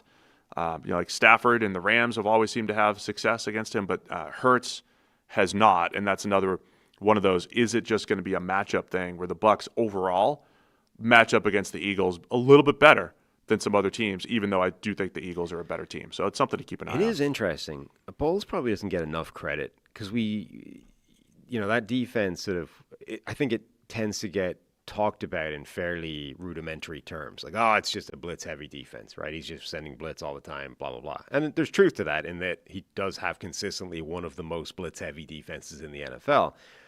It's not that it's it is, however, still able to surprise teams as in there are free rushers. Those blitzers still come free. It's not so telegraphed and obvious and easy to diagnose that it's you just know this guy's coming every play, and therefore you carve it up. Look at what happened with the Jets. They were still surprised by look, there's a free rusher off the nickel. So I think he probably deserves some more credit than he's given for, even though he's blitzing as much as he does, it's still a creative scheme. They're still causing problems. It's still reasonably difficult to diagnose. And they'll play some off coverage. I think Hurts has to be patient. I think he's been pretty patient this year, right? Everybody was docking him for his, low ADOT after 2 weeks. I think he's just got to be patient, take the underneath stuff, and then see if they can get Saquon Barkley going. He's averaging 3.5 yards per carry. It's not the same Saquon. Only one explosive run this year so far for Saquon. As we talked about all last year, is that sustainable? He doesn't have the 60-yarders. Right. Is that coming, or is he just back to a 3.9 yards per carry guy that he was with the Giants previously, and was last year an anomaly? I mean, we're 3 weeks in. It's worth looking at for Saquon here. Lane Johnson was hurt in last week's game, but it was just a stinger, so he's probably going to be back playing and hopefully just a stinger stays there if he's in the lineup. That's a huge thing, obviously, for Philadelphia. Fun game in the 1 o'clock window, the same window in which the Bucs whooped up on the Eagles last year in week 4. Same window, same week. The stars are aligning. What's gonna happen? Eagles still favored by 3.5. Yeah, I think the Eagles are better. I think the Bucs have been riding their luck a bit, and even with getting important players back, I think they're probably not able to stay within that. The Bucs fans are going to be so mad at you. I'll also take the Eagles. They'll be mad at me as well, but they'll love my son Harry taking the Bucs as home dogs. Harry's taking them by 3.5. There you go. All right, here we go. Jackson Dart debut. Los Angeles Chargers at the New York Giants. It's Sunday at 1. Chargers favored by 6.5 with an over/under of 44.5 per FanDuel. Jackson Dart declared the starter going up against the 3-0 Chargers. Indeed. Let's start with yesterday. We talked a lot about the decision, and if you're a Giants fan and you want to hear more about what we talked about with Russell Wilson, what we've seen from Russ, And the decision to go with Jackson Dart, we talked about that quite a bit on yesterday's show. What do you want to see from Jackson Dart, and what are you expecting to see, and what is it about his skill set that you like, don't like? What are we looking at here? Well, the first thing I think you want to see what the offense looks like with him in there. How much are they changing with Jackson Dart in their quarterback, or how much change is, whether or not it's them specifically changing it, or whether it's just Jackson Dart running it as opposed to Russ running it, makes it look very different. So that, I think, is the first thing. Just what does this thing look like with Jackson Dart in there, and does it immediately look like it's more, able to attack defenses because it's not just Russ heaving a moonball every now and again, right? So that, I think, is the first thing. But then you've got going up against this Jesse Minter Chargers defense, and just, even if it looks more versatile or multiple, does that matter? I keep coming back to when Tommy DeVito took over a couple of years ago, and it did feel like they dove back into a little bit more creativity offensively, almost thinking like we need to help this guy out. We need more fun plays, creative plays. I do wonder if there's elements of that will come out with Dart. I don't love him as a runner, but I do wonder how many keepers will get in there from Jackson Dart. They were already put him in there as in running situations to mix things up. However many snaps he's had so far, I don't think he's attempted a pass yet, right? He's just handed the ball off every single time. So can you use him as a runner a little bit, change the arithmetic? I think overall, I like Dart's aggressiveness. I thought he threw the ball downfield a lot at Ole Miss. I thought, sometimes he was long, a little bit short, but he at least gives receivers opportunities to make plays. So I think he'll give Malik Neighbors opportunities as the starter. I think they're going to have to. Malik Neighbors cannot be happy about how the season has progressed so far. And, we saw the Hard Knocks, the offseason stuff, when they were talking to Malik Neighbors, they kind of, what happens if things aren't going well? And he was like, I'm going to be pissed off. They knew he reacts like this. This is part of the equation. So you got to mollify him. And mollifying him means feeding him the football. And they did a good job of that last year. That's what I don't – and this is where I go back, and I think they modified the offense for Russell Wilson. Last year, they had plenty of times where they were getting Malik Neighbors the ball short, intermediate, and deep, and screens. They were doing it all. Like, they were good. Like, Daboll, for all – whatever you want to say about him as a coach, I thought he was good, him and Mike Kafka, at finding ways to get the ball to Malik Neighbors. With Russ as quarterback so far this year, that has not necessarily been the case. So I do expect them – to get back to that. But yeah, it's a difficult defense to go up against. The Chargers usually make things difficult in the pass game. There have been some opportunities, though. Bo Nix missed some opportunities. Yep. I think Mahomes missed a couple opportunities to make plays behind this defense, but it's part of their pass rush and their coverage meshing together. And then the Chargers offense has been fantastic. Outside of maybe a half against Denver, Herbert playing extremely well, spreading the ball around. Their offensive line, though, got whooped up on a little bit last week against Denver, and you might see something similar against the Giants. I think the Giants have a chance to at least keep this close. I mean, the right side of the offensive line is now a backup group. Mekhi Becton is down with a concussion. I don't think he's going to be playing, so that means you're already down to right tackle because of the swap of Joe Alt to the left side. So, you've got one side of the offensive line the Giants should be targeting and looking to come after and try and generate pressure, and we saw what happened, that they were able to get pressure on the Chiefs' offensive line last week. That's the area where they have strength. Another week, I really think that the Giants' front now can take advantage of that, keep it close. I mean, they were keeping it close with the Chiefs through 3 quarters or whatever last week. But the unknown of the rookie's first start. Was it Will Levis's first start? He threw 4 touchdowns? Was that a start? Or it was that was definitely his first start. Game. I mean, we were just a note of caution for Giants fans. If it's a positive first start, we're going to be realistic. Even if there's you can still be 4, Will Levis. I'm just saying, if there's 4 screen pass touchdowns for Jackson Dart to Scattaboo, I'm not going to be like, we nailed it, right? It's awesome. The same way Titans fans were very upset that we were not crowning Will Levis after a 4-touchdown outing where DeAndre Hopkins was pushing dudes out of the way and catching those passes. So, hopefully there's some positives coming out for the Giants, but it's a challenging first start. Yeah, I mean, almost a quarter of Will Levis's career touchdown passes came in his first game. Yeah, so Monday morning we're gonna have a tempered, hey, he's just a rookie, or hey, he's just a rookie, whether it's positive or negative. Just a warning ahead of time. 6.5 though, is that too much for the cross country Chargers going to New York against this fierce defensive front? I don't think so, unless we see something dramatically different in terms of this offense. Like, unless it looks completely rejuvenated with Jackson Dart in there, and Russ was in fact, dragging it down this much by how it needed to be structured around him, then I just think the Chargers are too much for them on both sides of the ball. I typed in Giants, but I've just changed it. Okay. Remind me after Sunday when I lose this that I had it right at one point. You're taking the Chargers to cover the 6.5? Yep. I am now as well, as is Harry. So we're all taking. I don't like how much we've agreed so far. Yeah, it's Given probably your not current record. It's probably not good for you. No. Shout out to Dom DeMarco, Olvatine Jenkins 23, 2 new members. Nice. Joining in. So they'll be, you guys are invited to tonight. People just joining the club as we go. Seahawks Cardinals. Appreciate everybody joining the various membership tiers. Still need a name for our superfan tier. We need an official. Yeah, maybe we just leave it as superfan. You just keep it, like Mike Backers. Mike Backers? I think that's the best Mike, one we've had so far. But that's a really good one. superfan's okay. Have we figured out how to gift these yet? Apparently we can't because we're can't. a brand or something. Some weird YouTube. I don't know. Because you can gift it. We can gift them to each other if you're really interested. Yeah, but I guess we can't. I thought we could. All right. 2 of our biggest fan bases. Cleveland Browns at the Detroit Lions. Lions favored by 9.5. Browns fans, they don't, but they get the Bills moving in the right direction. Lions fans pay the Bills. Yeah. Browns fans, they contribute. If they could just find themselves a quarterback, the Cleveland Browns fan base would be so happy. Yeah. I mean, if they just started Shadur Sanders, they'd be officially paying the Bills. Yeah, for a week or two. Shadur pays the Bills. Let's be serious. They just kept hold of Baker Mayfield, like they. Oh man, they should trade for him. They trade for Baker. Lions by 9.5 here, over under of 44.5. Lions.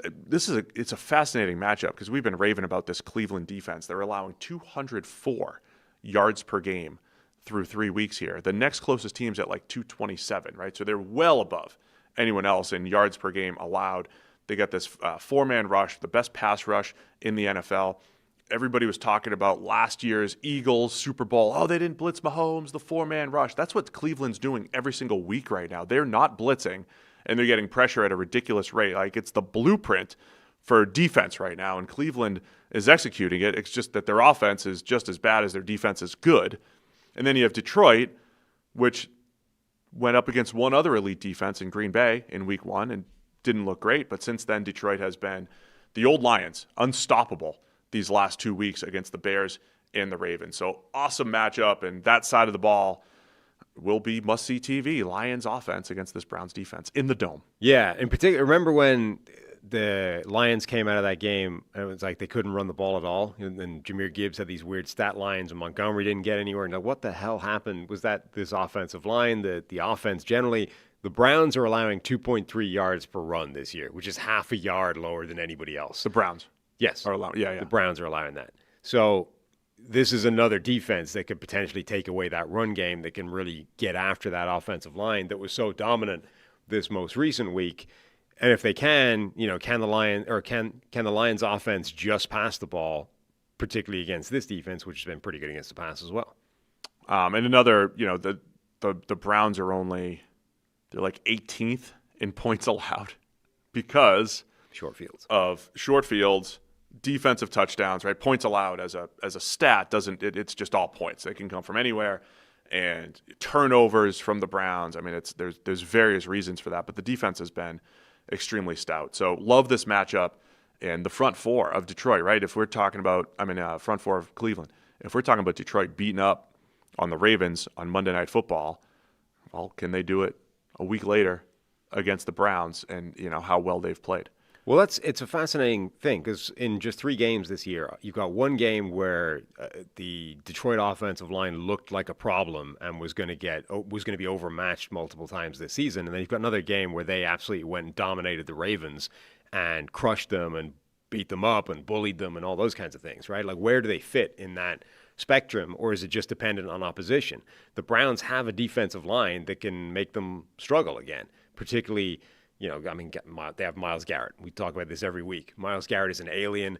Look at some of the plays against the Green Bay Packers. It's just, there's nobody in the NFL that can do that. Nobody. I mean, all this talk about how unfair the tush push is, that lateral Euro step thing that Myles Garrett has is more unfair than any tush push element. Somebody requested that we put the mic'd up version of that in there, right? Did you see that? Where he's like, where Rasheed Walker is like, run, Jordan, get out. Garrett's making fun of him on the. Yeah, I mean, he beats him so cleanly that it's like does he even touch him? He's right by him immediately and running after the quarterback, and literally all the left tackle can do. And by the way, like, credit to him for this is, oh God, run, like yelling at his quarterback. Yeah. It's done. I haven't even touched him. Get out of here. So there was that play. There was the one I sent you where they sent Tucker Kraft in motion across the line to basically kick him out. And Garrett just like matadors him, just like yoink around him, barely even, not sure he touched him, and makes the tackle at the line of scrimmage. Like, there's nobody in the NFL that can do that the way Myles Garrett can. And there's the one that I posted where they did have the tight end in tackle ready to double team him, and he beats Luke Musgrave off the ball and then bends. He bends like he's 220. Yeah. He bends around the left tackle, Rasheed Walker, like he is 220 pounds. The only guy that is close to Myles Garrett in terms of the way he moves is Micah Parsons, who's like 40 pounds lighter. Yes. So it's really incredible. So Garrett has the ability, and the other thing about Garrett, just skill set wise that we've seen, his ability to get on tackles quickly. I've never looked at stride length for edge rushers until you see how important, like 2 steps and he is on you, and then the 3rd step he's by you. You just don't have anyone else like that. It's not even a burst thing. It's just his stride length, and that works for the Euro step and everything. Like, it throws off the timing of the tackle. That Euro step is freakish. The sheer distance that he can cover with that one hop leap inside and the speed at which he does it is utterly insane. Like, if the guard turns inside, I don't know that a tackle can stop that. Like, I literally don't think there's a tackle in the NFL that can counter that movement if the space is there. Now, the space kind of requires the guard to move inside as well. Otherwise, the gap, otherwise he's just going to run into the guard effectively. But if the space does open up and the tackle is legitimately one-on-one on an island in space, I don't know that there's a left tackle in the game that can counter that. So you've got Myles Garrett, Isaiah McGuire has played well. Malik Collins has been getting after it from defensive tackle. Mason Graham. So that's what we're looking at. And by the way, keep an eye on Aiden Huntington, the undrafted free agent that we highlighted in the preseason. He also, on the play, one of the plays where Myles Garrett got the sack. Huntington was the guy that won on the interior and also got the sack. I don't know if they got half sacks or whatever happened, but they both tackled the quarterback. Doesn't matter. Huntington out of Tulane. So fierce defensive front for Cleveland, and then the Lions offense, which is cooking, and they're at home, and I still feel good about them getting theirs. I'm curious though if we have a game where the Browns are able to stop the run game, Montgomery and Gibbs, and it is more Goff in the pass game. I think ultimately I lean on the Lions offense getting theirs against the Browns, and then on the other side of the ball, I have zero faith in this Browns offense, even though Quinshad Judkins maybe adding a bit of a spark there from a run game perspective. I don't trust Flacco against the Lions defense. No. Reasonably so, I would and say. We're 1 week away from, I don't know. I think we're getting closer. I think we're getting closer to seeing what Dylan Gabriel can do. If the Browns are sitting there at 1-3, we might be looking at Gabriel. So this is like the opposite of the Giants situation, where it's like, it's basically just like when the quarterback plays his way to the bench and we have to go somewhere else. This is one where they know they're turning it over to the rookies, but they need to strategize how long they're going to get with each rookie that they can sell. So it's like, how long can we extend Flacco before he just gives us no choice to play one of the kids? It's funny how contradictory I am. Like, I look at it differently because, they're 3rd and 5th round picks, and the Browns have 2 firsts next year, and they're probably in the market to draft a quarterback. So you want to see those rookies as soon as possible, or you need to see them this year so you have an idea of what they are. Versus Dart, I'm like, I don't need to rush him. I know he's going to be the quarterback next year. Whenever he's ready, we'll go. By the way, the Browns have the Vikings overseas next week. This one's actually in London. Yes, that one's in London. So maybe a couple more weeks of Flacco There's no good time to put Dylan Gabriel in. Yeah, With the Vikings, the Steelers, maybe the Dolphins game. I would say that probably makes sense to wait until the international swing is over and then throw him in there. All right, man. We've got Lions by 9.5. Where are you going to go? I'm going to go. Where am I going to go? Where have I put this? Cleveland. I'm going to go with Cleveland to keep it within 9.5. All right. Because of that defense. I'm still taking Detroit. I think ultimately, even if it was like 20-3, I could see something like that. I'll take Detroit, as will Harry, for this one. Quick break to talk about our friends over at Root Insurance. Root Insurance believes that good drivers deserve better rates, so they've created a new kind of car insurance that rewards good drivers in an easy-to-use app. Traditional car insurance companies focus on demographics like age, zip code, occupation, and credit score to price their coverage.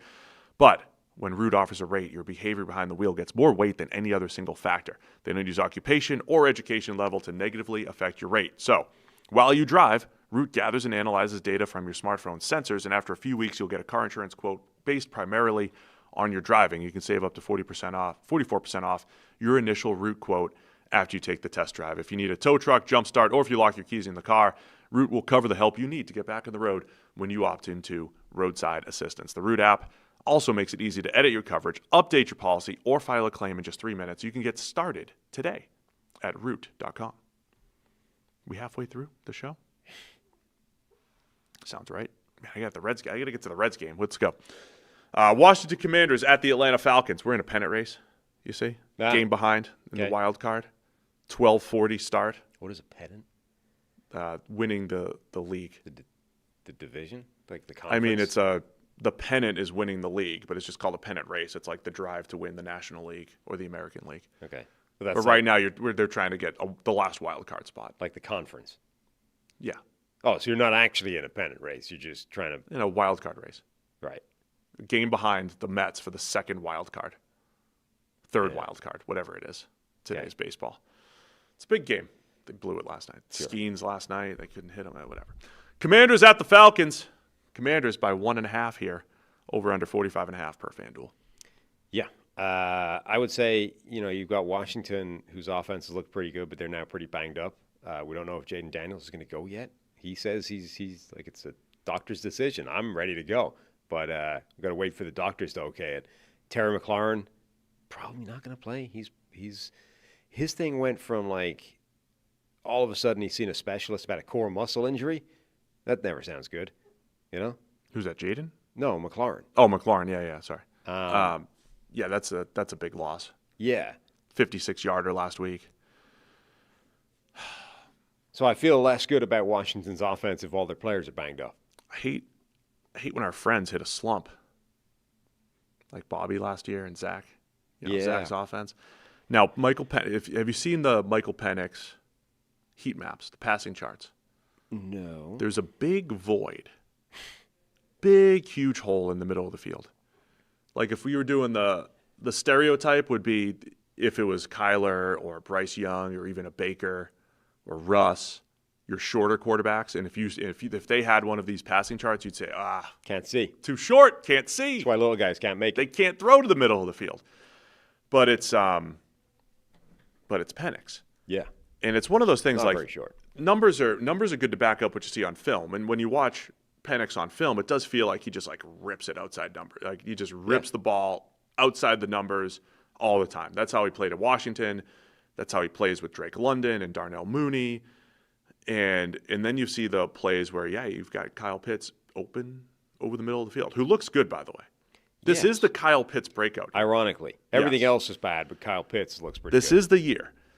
So that gives me hope that the offense can get better and back on track. But there's something missing with taking opportunities in the middle of the field from Michael Penix. And he even said, hey, I got to throw to open guys. Yeah. So that's me defending our friend Zach, who's getting dragged right now. I know. What's frustrating about those things is that it makes you realize how little people actually know from the outside. Like, and you can't, the man's busy, right? You don't want to be like texting Zach, being like, hey, how come this stinks? I mean, regardless of what the answer is, like even if I don't know how badly people take losses or whatever. Yeah. But like you have to get back to work, so I assume you don't sit there and. But I usually send texts on winning weeks. Sure, but equally, just generally, you don't want to be bothering the man, during a season when he's got things to do, But I mean, with Bobby, this was a thing there was revisionist history last year. There's going to be revisionist history this year. The same thing's going to happen with Zach. Like, we don't know exactly what the dynamic is with almost any of this stuff, and it's really hard to parse that from the outside. Like, last year, you're like, well, the offense can't pick up stunts, blitzes, whatever in Houston, therefore it's Bobby's fault. He's the coach. You're the guy, and he gets fired. Him and the O-line coach both get fired. Right. This year, we've changed everything, right? The coaches are different. We've put all the responsibility on C.J. Stroud. And if anything, it looks worse, if not the exact same. It's like, well, then it can't have been his fault. Or it can't have been only his fault at the very minimum.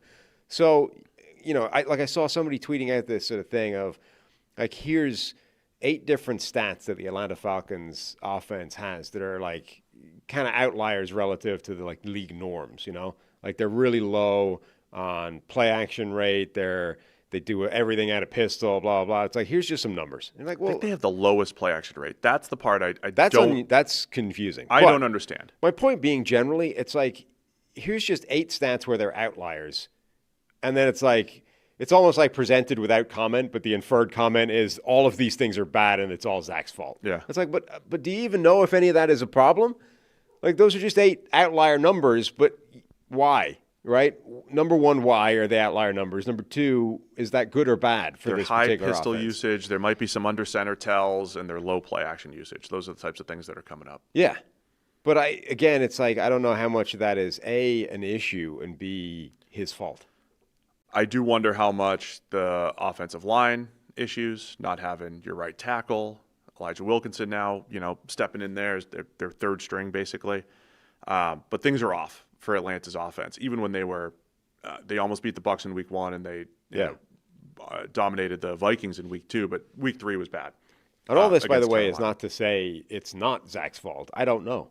But it's like my frustration with these things is you realize how little you actually know when it comes to apportioning blame, which is ironic because most of like all NFL analysis is literally just apportioning blame. This is his fault. This is that guy's fault. This is that guy's fault. Whereas realistically, when it happens maybe to somebody, Penix isn't good. I don't know. I thought Penix would be better. He looked good down the stretch. But when it happens to somebody where you do actually care about the person, like ultimately, if I don't know Ben Johnson struggles, I don't give a crap, right? You know what I mean? Sorry, Ben Johnson might be a nice guy. I don't know him, so I don't really care, right? If Ben Johnson is good or terrible as a head coach, it affects me very little. Not my problem. Exactly. Whereas with Zach and Bobby, you do want to see them do well. So you're actually invested in finding out what the real truth is, like why is it struggling, et cetera. So again, I don't know if it's Zach's fault or not, but equally I don't know that it is. That's Fair. it's the frustration of not actually being able to diagnose these things from the outside. I just don't know anything. I'm curious about Penix not throwing the ball down the field as often. He was much more aggressive last year. Yeah. One other, I don't even know how much this affects things. Zach's alma mater, Oklahoma State, did just fire head coach Mike Gundy. There are some rumblings that he's an outside candidate there. Again? That I've They're seen. going to go after him again? It was for the first time ever. We're going to go after him for the first time ever? For the first time ever in life that they will have gone after him. We don't know anything else. But there are, when you look at lists of coaching candidates, it's a bunch of the usual I mean, he's coaching always candidates. going to be a head coaching candidate for Oklahoma State. He's just linked. He's being linked there. I don't know that that's even a thing, but just saying. Anyway, for the actual game here, I still really like Atlanta's defense and the way they're playing. I think that'll be interesting if it is Mariota. We don't know as of record time here if it's Mariota or Jaden Daniels. These two teams had great matchups last year, or a great matchup on Sunday Night Football. I think it went to overtime. And that was when Penix was at his best, right? He threw 2 pits with no time left, a game-tying touchdown to get to overtime or whatever it was, and Washington won the game. That was also the game where I thought Washington and their 4th down decisions, huge. Dan Quinn going for it on 4th down, putting the ball in Jaden Daniels' hands, and they made a ton of big plays. Atlanta's pass rush, though, is much more fierce than it's ever been. I think they have a chance to create some havoc up front, and it's one of those things you don't want to just react to the last thing that you saw. Atlanta getting wrecked by Carolina. I think they're a better team than that, and they'll play better, and I think this will be a good competitive game. Yeah, I mean, I think their defense actually held up for a while in that game. It was more they ran out of steam because their offense was just getting nothing going ever. And, eventually, like a defense can't It's very hard for defense to hold out the entire game in today's NFL. So if your offense is offering nothing, it's the later the game goes on, the more your defense is going to struggle. I'm curious, Atlanta's defense against the pass, I think, is very good now with that pressure and with what they do in the back end. They're now at, really quick, 51% pressure rate, up from 32% last year. Yeah. Second in the league from 30th. So it has been much improved. Carry on. Washington is going to want to run the ball a lot, but they may, like Bill Krosky-Merritt is banged up. I don't know how healthy he's going to be. So all of a sudden your running back room is a lot less pretty than it looked going into the season. Can they run the ball against Atlanta's defense? Mariota will be a part of that as well, or Jaden Daniels if he's playing. Because I think if Atlanta can force them to the air, they have the advantage. You also have the other side of it. Bobby Wagner, still excellent against the run.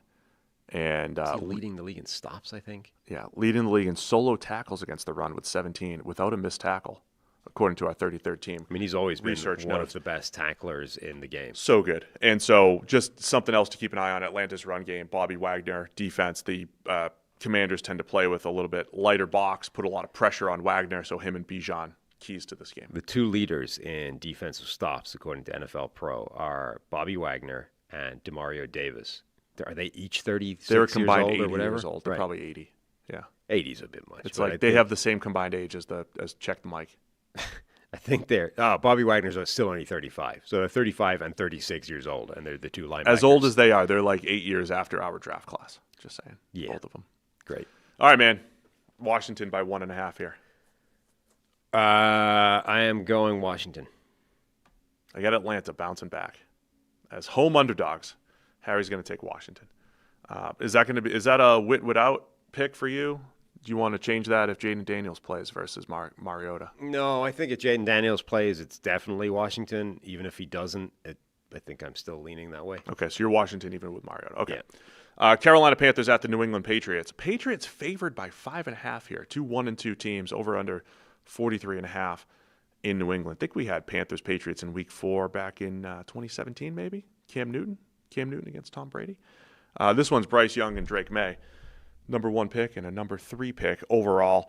Both teams 1-2. Panthers coming off their first win last week, 30-0. 5.5 felt high for me, the way New England's playing this year. Close games, and just coming off a loss to Pittsburgh. It did. Obviously, I think it shows that the man in Vegas has zero faith in Carolina based off that line. I agree. I don't think the Patriots have shown that they're particularly good on either side of the ball necessarily.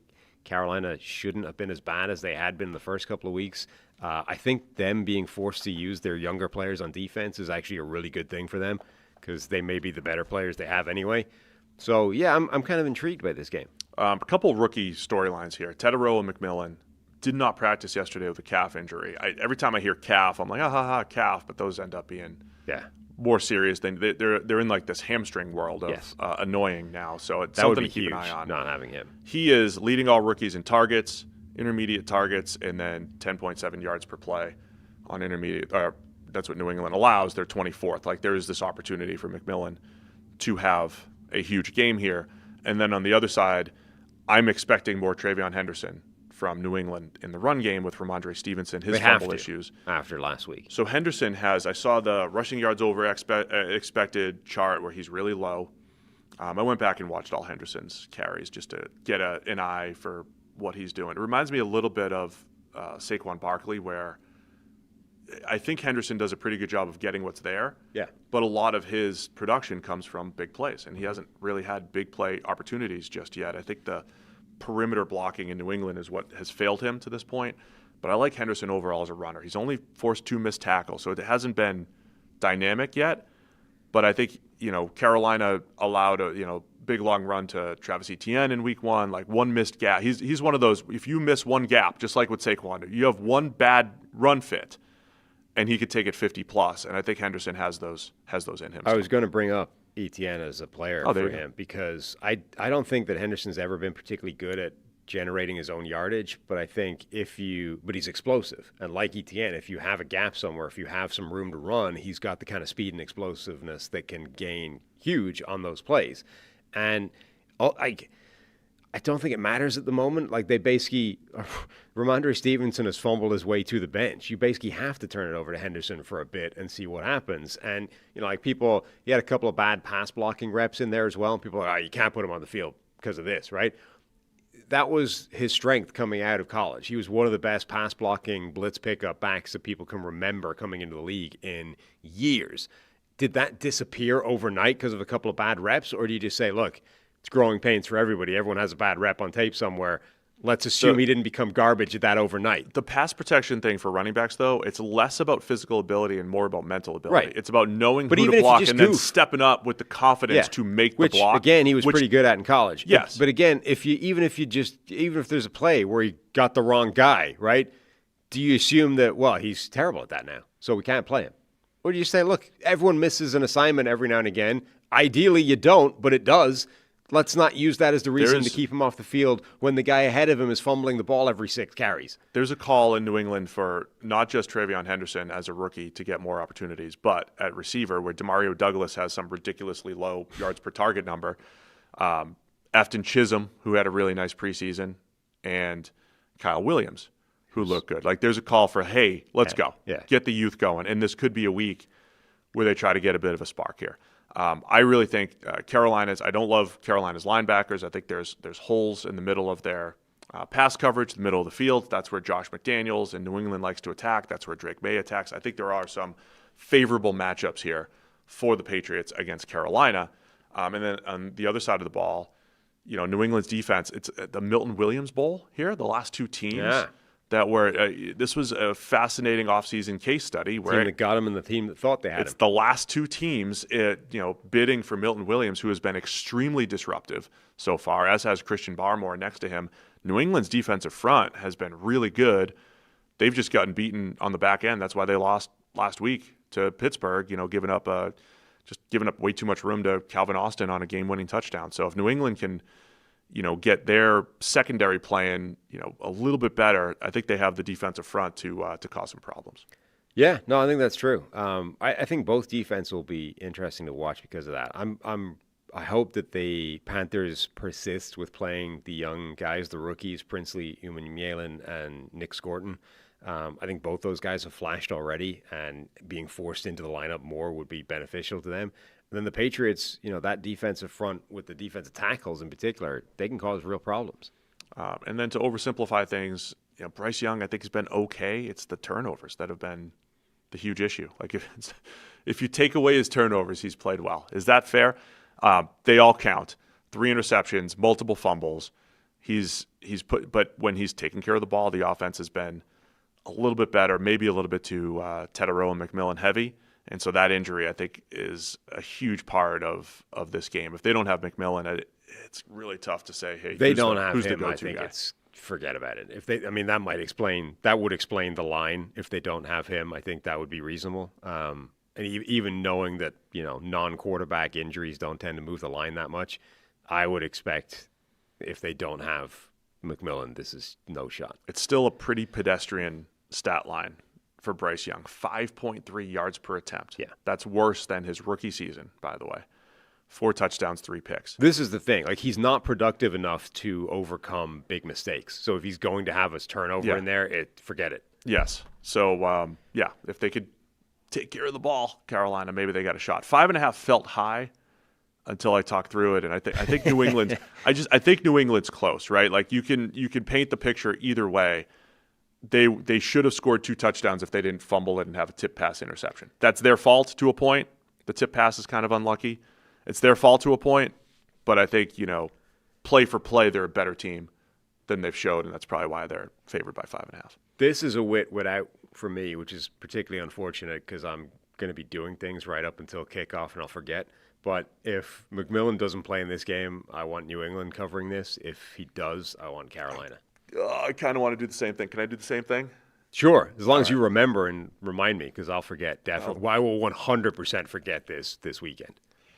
Well, we'll see. Just keep an eye. Listen to Schefter. Schefter does a lot of Saturday night, midnight announcements. You do the midnight, Teterow McMillan in line to play with his calf or whatever. Harry's taking Carolina. I'm initially, my first instinct was to take Carolina. Right. But I might flip that. And you are taking Carolina as well. Unless depending on McMillan doesn't play. Tennessee Titans at the Houston Texans. Just a battle of a couple 0-3 teams here. Yikes. Texans favored by 7.5. Is this the biggest line for an 0-3 team in NFL? Can somebody look up the line historically? 0-3 teams at 7.5. Don't think there's many. Over under just 38.5 here. Yeah, I mean, look, Houston should not be. I mean, they're not a winless team over the course of a season. Like we saw last year, even if the offensive line is an absolute joke, they can still win a bunch of games. And that's been their problem, is that so far this year they've run against two good teams and then one team that was closer. But that's the thing they have to overcome. I think the Texans are basically better everywhere except the offensive line. And the question is the offensive line so bad that it offsets all of the other areas where they're better? Texans offense, man, I'm looking at them and try to go back and see what some of the problems are. I think there's a lot of quick game elements in there. There's no when Stroud was at his best, when Bobby was at his best a couple of years ago, they had some really good play action concepts that got Nico Collins, that got Tank Dell open down the field. Other than a Nico Collins double move the other night, Stroud threw an absolute dime to Nico on Monday Night Football against the Bucs. Like, you just haven't had that. Texans look slow. They look slow on offense, and they're struggling in pass protection. That is a bad combination. I would go to the rookies more. They are putting I was a Xavier Hutchinson fan as a complimentary receiver. Christian Kirk, like those guys are taking a lot of reps. They're rotating Jaden Higgins and Jalen Knoll a lot. I would go to them. Like Knoll looks like Higgins in particular. I mean, you Yes. drafted that guy as high as you did, and you gave him that Remember when all of the second round was like holding out because of the contract that Houston gave Jaden Higgins to get him in the building, right? Yep. They basically treated him like a first-round draft pick with the contract they gave him. If you're doing that, put him on the field. Like, he should be your secondary target. Nobody should be getting more reps or targets other than Nico Collins than Jaden Higgins. And Higgins isn't like he can run slants, big bodied, slant guy, vertical routes where he gets in and out of breaks pretty well. So you got your, curls and comebacks and everything. Like, we're not seeing that from Higgins. And then Knoll, move him around and use his dynamism. He plays at a different speed than every other receiver. Like Nico Collins is fast, but he's like long stride fast, right? There's a dynamism that Jalen Knoll brings. Yeah. That's my adjustment for Houston. Go to the rookies, help protect the offensive line a bit more by getting these guys open a little bit quicker, and I dial down the reps on some of the other receivers. So we'll see if they can do that against Tennessee. Cam Ward also has a calf to keep an eye on here, and hopefully he plays. Texans pass rush should have a lot of success against Tennessee. Their offensive line looked a little bit better last week, even though he was under pressure a lot from right tackle. Backup right tackle going up against this pass rush could be disastrous. Yeah, I would imagine. So there's a reason why it's 7.5. The Texans are we do this every year. They're the best 0-3 team you've seen. Well, according to producer Will's AI researcher, whoever that is, the AI researcher thinks there has never been an 0-3 team. Wow, look at history. History. There's no way this is wrong. Thank you, Will. That's why I yelled fakely over into to nobody. Can somebody do this? So the best 0-3 team in history, the biggest line. Yeah, in 0-3 team history. Let's just all hope that Cam Ward plays, because nobody wants to see a Brandon Allen game here. Not with those small hands. Nobody. No. Nobody wants to see it.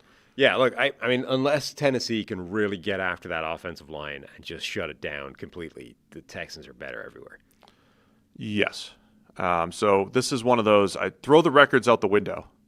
I'm going with my priors. What do you think here? 7.5. I see your first instinct, though. You're going the other way. But 7.5 here, over under just 38.5. Houston or Tennessee? Yeah, I mean, I think Houston wins, but I think Tennessee can maybe keep it within a touchdown. I feel like I've taken Tennessee the last few weeks. Oh, yeah, they'll keep it close, and they don't. So I'll take Houston in this. Tennessee, Harry's going to go with Tennessee here. According to Will, in 1976, the 0-3 Bucs were 24-point underdogs to the Steelers. Can that possibly be true? Well, that was like when New England in 07 started wrecking everybody, and they covered every spread, and then you started to see 14s and 16s, and then it started to get up to like 20. But not after 3 weeks, right? No, the 76 Bucks, they were expansion team. They were, right? Right, and the Steelers would have been like Super Bowl, like this is the end of 24 points. Yeah, that's a college. This is in the middle of the Steel Curtain Dynasty Pittsburgh era, but still, that's 3 weeks to be a 4-score game. So we're not exactly there, but the next game, it's close. New Orleans Saints at the Buffalo Bills. Bills favored by 15.5 here at home. Yeah. Bills, I think, have had the most of these huge spreads of any team the last few years. Like when the Texans were in that number 1 pick range and they were favored by 15 or 16 and they beat them 40-0. This has happened a few times these last few years. So Buffalo by 15.5 against New Orleans. Yeah, and arguably the Bills have looked like the best team through the first few weeks. They've been pretty dominant on either side of the ball. They get turnovers. Their offense can run the ball. It can pass the ball. They've looked really good, and they've done it against some good teams. How can New Orleans keep it close? Usually when there's a big underdog, I think, how can the upset be pulled here? Yeah. I mean, well, you can't even pull it. You can't have surprise onside kicks anymore. You can't pull that out. That's true. One thing, I mean, look, we've said before, this Buffalo defense, it does give up yardage and it bends rather than breaks, and they offset that by getting turnovers, and they have consistently gotten turnovers at an improbable rate. Doesn't mean it happens every game. So if you have a game, just 25 in a row. Yeah, I know. But if you have a game where you can avoid the turnover, it is still inherently a fairly not lucky, but it's inherently a sort of volatile. There's some opportunity involved in it. If you manage to avoid a turnover, you can move the ball against this defense. Just win the turnover battle, Saints. Yeah, I think if you're the Saints as underdogs, you play aggressively. Right, you're a little bit more aggressive on fourth downs. You're a little bit more aggressive, I think, in your passing attack, throwing the ball down the field, and you just try to increase variance in this game. Get lucky. That's how you win. Improve luck. Get lucky. Improve luck. Buffalo, why are they so good right now? They're running the ball effectively with James Cook, Josh Allen taking great care of the ball. I mean, that's one of those things. The reason why the Mike Greenberg statement came out the other day. He said Josh Allen's playing better than anybody and best stretch of play in NFL history. Nobody's ever played the game better than Josh Allen right now. We mentioned, well, it's because he's throwing the ball well and he's running and what have you. I think there's a little bit more to it because part of it is Allen now showing there's different styles to win that he can adjust to. The same way Mahomes made an adjustment from being a gunslinger down the field, throwing a big play type to taking what was there and throwing underneath.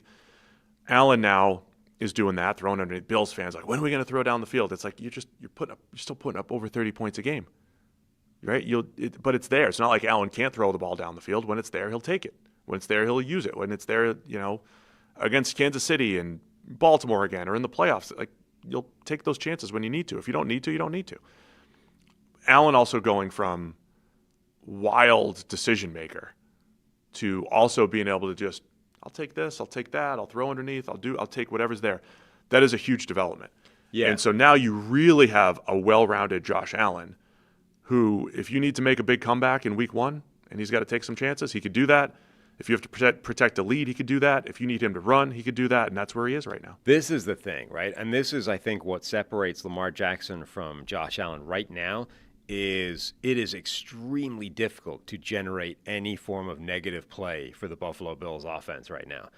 Lamar Jackson's not turning the ball over, but it's actually not that hard to force negative plays because of the way he behaves under pressure or the way that the Lions are able to sack him or generally, that whole dynamic in that game, right? They were able to blitz him, they were able to send a spy, and suddenly the offense kind of imploded and he was taking negative plays even if they weren't turnovers or those types of things. Allen, when it comes to his sack rate, is absurdly low. So he's not pressured to begin with because the offensive line is pretty good. When you do get pressure on him, his sack rate is incredibly low. His play under pressure is one of his defining characteristics in the last few years. What is a fairly volatile statistic or kind of thing, play under pressure, Allen has been consistently one of the best quarterbacks in the NFL in those situations for years now. So, and then once you get to short yardage, he's a cheat code, right? Right. So that those things together, extremely hard to make them take a negative play, which means it's really hard to get the offense behind the chains. And if they're even remotely within sight of the chains, Josh Allen is a cheat code in short yardage. So it's just so hard to get them off the field is the problem. And, we've always looked at turnover-worthy plays more than interceptions, and that number has, the interceptions last year got chopped in a third from the 2023 season. But turnover-worthy plays and generally just putting the ball in harm's way, Allen continues to improve. So as long as the Bills don't beat themselves this weekend, I believe they beat the Saints. Let's make a pick. Do the Bills cover the 15.5? I think I've said yes. Is that true? Yeah, I also said yes. Harry also taking the Bills. I just wanted to find where am I looking? While you're looking, I'm going to tell everybody about Factor. Dude. Fall always feels like a reset. Back to school, busier routines, shorter days, and of course, football. Finding time to cook, it can be tough. But that's what's great about Factor. Love it. You could do this quickly. 3 minutes in a microwave, 10 to 12 minutes in an oven if you want to go that way. Factor helps you eat smarter with tasty, chef-prepared meals that are delivered right to your door. There's more than 65 weekly meals. I love this. They give you a list. You just go through, pick exactly what you want for your week for those meals. There's a wide selection of meal options, including the premium seafood, salmon, shrimp, at no extra cost. So I got the filet mignon, I got the salmon, I got the shrimp, I got the best stuff because it's all available for the same price. And you pair that with the protein and the veggies and the good-for-you fats.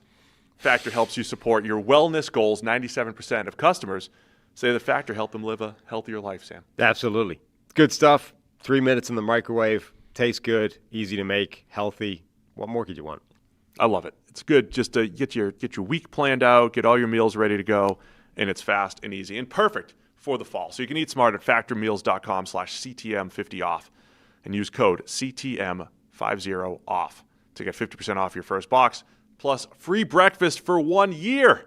That's code CTM50off at factormeals.com/ for 50% off your first box plus free breakfast for the year. Get delicious, ready-to-eat meals delivered with Factor. Offer only valid for new Factor customers with code and qualifying auto-renewing subscription purchase. Nice. I love it when you look up at stat and it backs up exactly what you wanted to say. Go ahead, back it up. The Buffalo Bills, I just talked about how hard they are as an offense just to get off the field. They are number one in the NFL in time of possession so far. Now, time of possession is a stat that people use, I think, usually they used to use it in a very silly way, and generally it's kind of fallen out of fashion as a thing. But I think it does show I'm going to use it to show what I believe is the argument I was making, which is this is just a hard offense to get off the field, right? Between Josh Allen not taking negative plays and then being able to maximize anything within 2 yards and keep the chains moving, it is extremely hard to get this Bills offense off the field. And I think some evidence of that is that this is the number one offense in football in terms of average time of possession so far. Love it. It did back you up. It did. It said exactly what I wanted it to, and that's why I've used it. All right, man. 4 games left. We're 2 hours in. What have we been doing? 2.5 for the preview show? Something like that, yeah. Acts like you want to be here. No. Just kidding. Jags at 49ers. Mac Jones revenge game here. Niners favored by 3.5. 2-1 Jags and the 3-0 49ers. It's a fun game here at 4:05. Yeah. Jags and Niners. It is. What are you looking for? Well, we get Travis Hunter watch in any given week. According to our guy, Josh Dubow at the AP, he only needs 8 snaps on offense this week against the 49ers to be the 4th player in the last 20 seasons to play 100 or more snaps on both sides of the ball. And so in the last 20 seasons, who's done that? Julian Edelman. I'm not going to try and name the people because I don't know what the answer Julian is. Edelman and Troy Brown are 2 of them. How many snaps did Brown play? And he played nickel the same way Edelman did. For how long? Multiple games. Like they did that for a while. It needs to be quite a lot of games to get to 100 snaps. Who would the next one be? Did Champ Bailey didn't do it enough? Or Dion? I don't think so.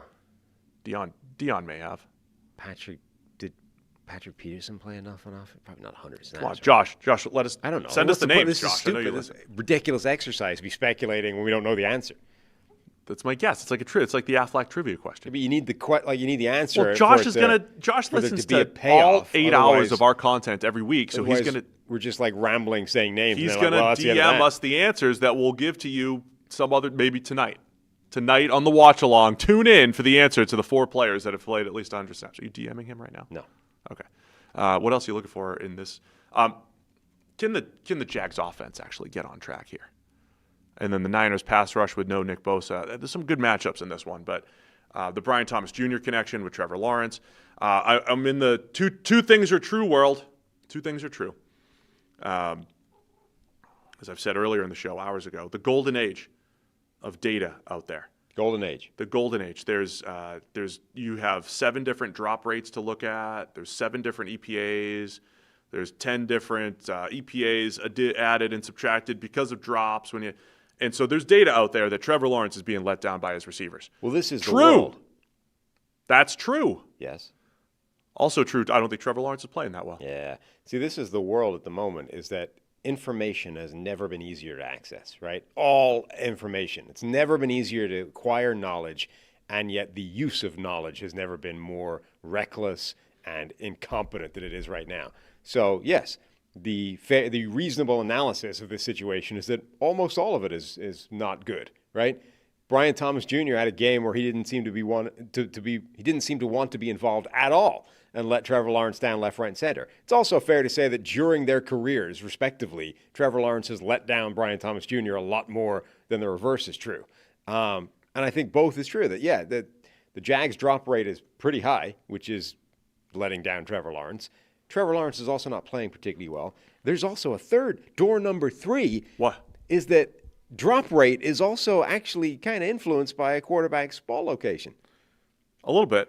It can be. I think in this case, it's certainly not a clean. This bad is ones in this one. 100%. They are a Brian Thomas Jr. drop against the Bengals away from probably being 3-0. Absolutely. I have seen certain people out there on the internet who may use information in a reckless and dishonest way say all these passes are the fault of all these incompletions, these negative plays are the fault of receivers, not the quarterback. And whilst, yes, you might tick a box that says this is receiver error as an incompletion reason, it's not 100% receiver error. It is largely majority receiver error because we can only call it one thing. But it might be a little bit, that's not a great pass location, You should catch it. It's the receiver's fault he wasn't caught. But that's at least a little bit on the quarterback. One more thing. I mean, just because for those who, I think there's a few people out there that think you are Trevor Lawrence or we're Trevor Lawrence haters or whatever. Of course. We're very consistent.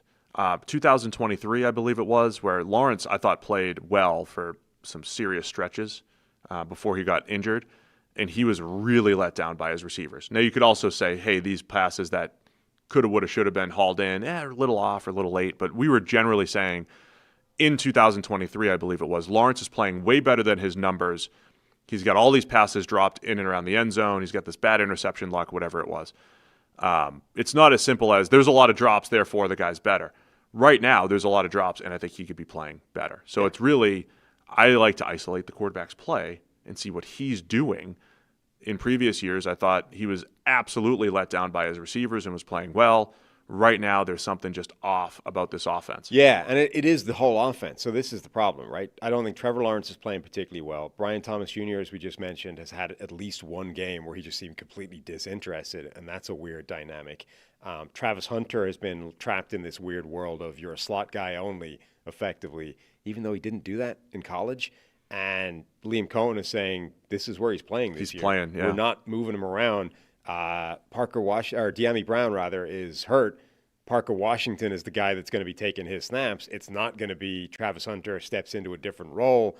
Travis Hunter is going to be playing what he's playing.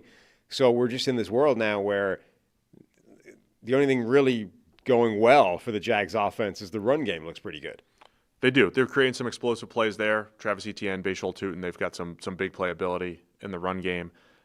Niners' run defense has been pretty good, better than expected, but no Nick Bosa. That certainly affects both sides of that, run game and pass game. Other side, there's a chance we see Brock Purdy, right? I know I said Mac Jones' revenge game. They were both officially limited yesterday, so I don't know as of Thursday morning here where that ends up as far as the starter this weekend. But Niners have been playing some close games, sneaking out to 3-0. I think it's a pretty evenly matched game. I think the Jags pass rush with Josh Hines-Allen, they've moved him a little bit more, right? They might be able to get him away from Trent Williams and create some mismatches on the other side. But Josh Hines-Allen Trayvon Walker, Eric Armstead. They're stunting a ton. They're freeing up Walker and his speed, and I think they have a chance to create some havoc against this Niners offensive line. Yeah, I think it does. They've definitely got a pass rush that's formidable enough to be taken, seriously as part of this game. I think both defensive lines will be interesting. Can Jacksonville's do enough with the players that they've got? And then the reverse with San Francisco is like, have they got enough anymore without Nick Bosa? Can they cause problems for Jacksonville? The one other thing, the Niners, the pass game has really run through Christian McCaffrey. I mean, you got Ricky Pearsall, like they've created some plays on the outside with Ricky, but McCaffrey, and then you've got the Jags linebackers, Devin Lloyd, Foye Oluokun, both pretty athletic. Them against McCaffrey, I think, is a matchup with how much he's been relied upon so far through 3 weeks because of the injuries. So, and then the Jags have Dennis the Barbarian Gardeck. The Barbarian. Just saying. The Barbarian. Only one team here has a Barbarian. And he's just getting eased into the mix, right? I mean, the Barbarian, if the Jags make a little playoff run here, and he's probably got like 3 sacks on his way to a Super Bowl. I'm projecting a little bit too much. Sure. Right, all right. Niners by 3.5. I'm going to go with Jacksonville. I am too. I'm taking the Jags on the road, 4:05 start. Harry's taking the Niners. He's going with the 3-0 Niners. Got belief. Patrick Ricard, by the way, is definitely one of the people that has 100 or more snaps. Ricard. Okay. It might not be Troy Brown and Julian Edelman. You said 20 years? Oh, Troy Brown was out of the 20-year window. It was like, when was that? Sometime. 04? Early, yeah. That's too. Okay, Ricard. That's good. What about the Wake Forest pass rusher that the Giants had? Didn't he play fullback in the underside? He just there was like a 250-pounder that would line up at nose tackle and just run spin moves all the time as a pass rusher. I don't remember who you're talking about. Early PFF days, high pass rush win rate, but he was like a fullback. Nikita Whitlock. Oh God. Nikita Whitlock. Aflac trivia question. Chicago Bears at the Las Vegas Raiders. The Raiders favored by 1.5 here. 1-2 Raiders and the 1-2 Bears. Perfect time. I got all the records memorized. I want to lose that in a couple weeks here. All the records right off the top of my head. Over under is 47.5 here in Vegas. Stop. Why do you roll your eyes at me so much? It's hard to say. Maybe it's the things you say. Could be. Bears, can they continue that? Was it a get right spot actually for the offense, or was it just Dallas? Which is true, because the shouty shows were certain in one way or the other. Doesn't matter which. Like they had declared this is one thing. Which one was true? The Cowboys could be the opposite of the Honolulu flu. So the Cowboys got Russ right. Like a shot of probiotics or whatever. It's just an upper that goes away in 7 days. Yeah. So the Cowboys got Russ right for a week, like bottom another week of positivity, and then he came crashing back down to earth, and now Caleb Williams is on his high. No. It's like the opposite where it's a get right spot, right? Where you like cook against Dallas because their defense is terrible, but it lasts a week, right? You get like a week of extra. It's just fake. No. You dominate Dallas because obviously, but then the following week you're really good as well, and then you come crashing down to earth. No, because Russ just got benched after playing Kansas City a week after playing Dallas. That's the evidence. Maybe your theory's just bad. Jalen Hurts. What did Jalen Hurts do in week 2 after Dallas? What was the week 2 game for Philly? Can't remember now. Season. It's a long season. Anyway, what's Chicago going to look like coming off? It was this is the same thing happened last year. This is my concern with Caleb Williams. Every time we thought he may have turned a corner, I think it was in 2-game chunks, right? I think that's probably what the reality is going to be, is that you're going to get games that look terrible, you're going to get games that look great, and it's probably not going to be particularly logical which ones are which. And the Bears offense as a whole, pass protection, and they haven't really, until Dallas hadn't really put together a complete game offensively, and there were some concerns on both lines, but I thought they were much better. They were much better at the things that that were concerns through 2 weeks. They were much better at both of those against Dallas. But how much was that? They beat up on Dallas's bad offensive line, and they beat up on Dallas's bad defense. Yeah, I think against the Raiders, who have had their own struggles. That's the thing. So, number one, can Caleb Williams and the Bears offense kind of continue what looked so good last week? Number two, this do the Raiders defense have enough to throw at them to even slow that down anyway? It's a reasonably easy offense to try and diagnose, like the opposite end of the spectrum from the Brian Flores type of defense. So it is theoretically a pretty good spot for them. We've talked before, this Raiders defense, if you can figure out a way of stopping Max Crosby ruining the game, you can exploit them. Vegas leads the NFL with 16 tackles for loss, 33rd research team. Okay. Max Crosby, Landon Roberts, Devin White, all top 5 individually in TFLs. So I think they have a chance to shut down the Bears' run game here, make them one-dimensional, put the ball in Caleb Williams' hands. Yeah. Throwing the ball down the field. I like what the Bears did, mixing up Colston Loveland, who I think missed practice yesterday. Yeah, did not participate yesterday. Keep an eye on him.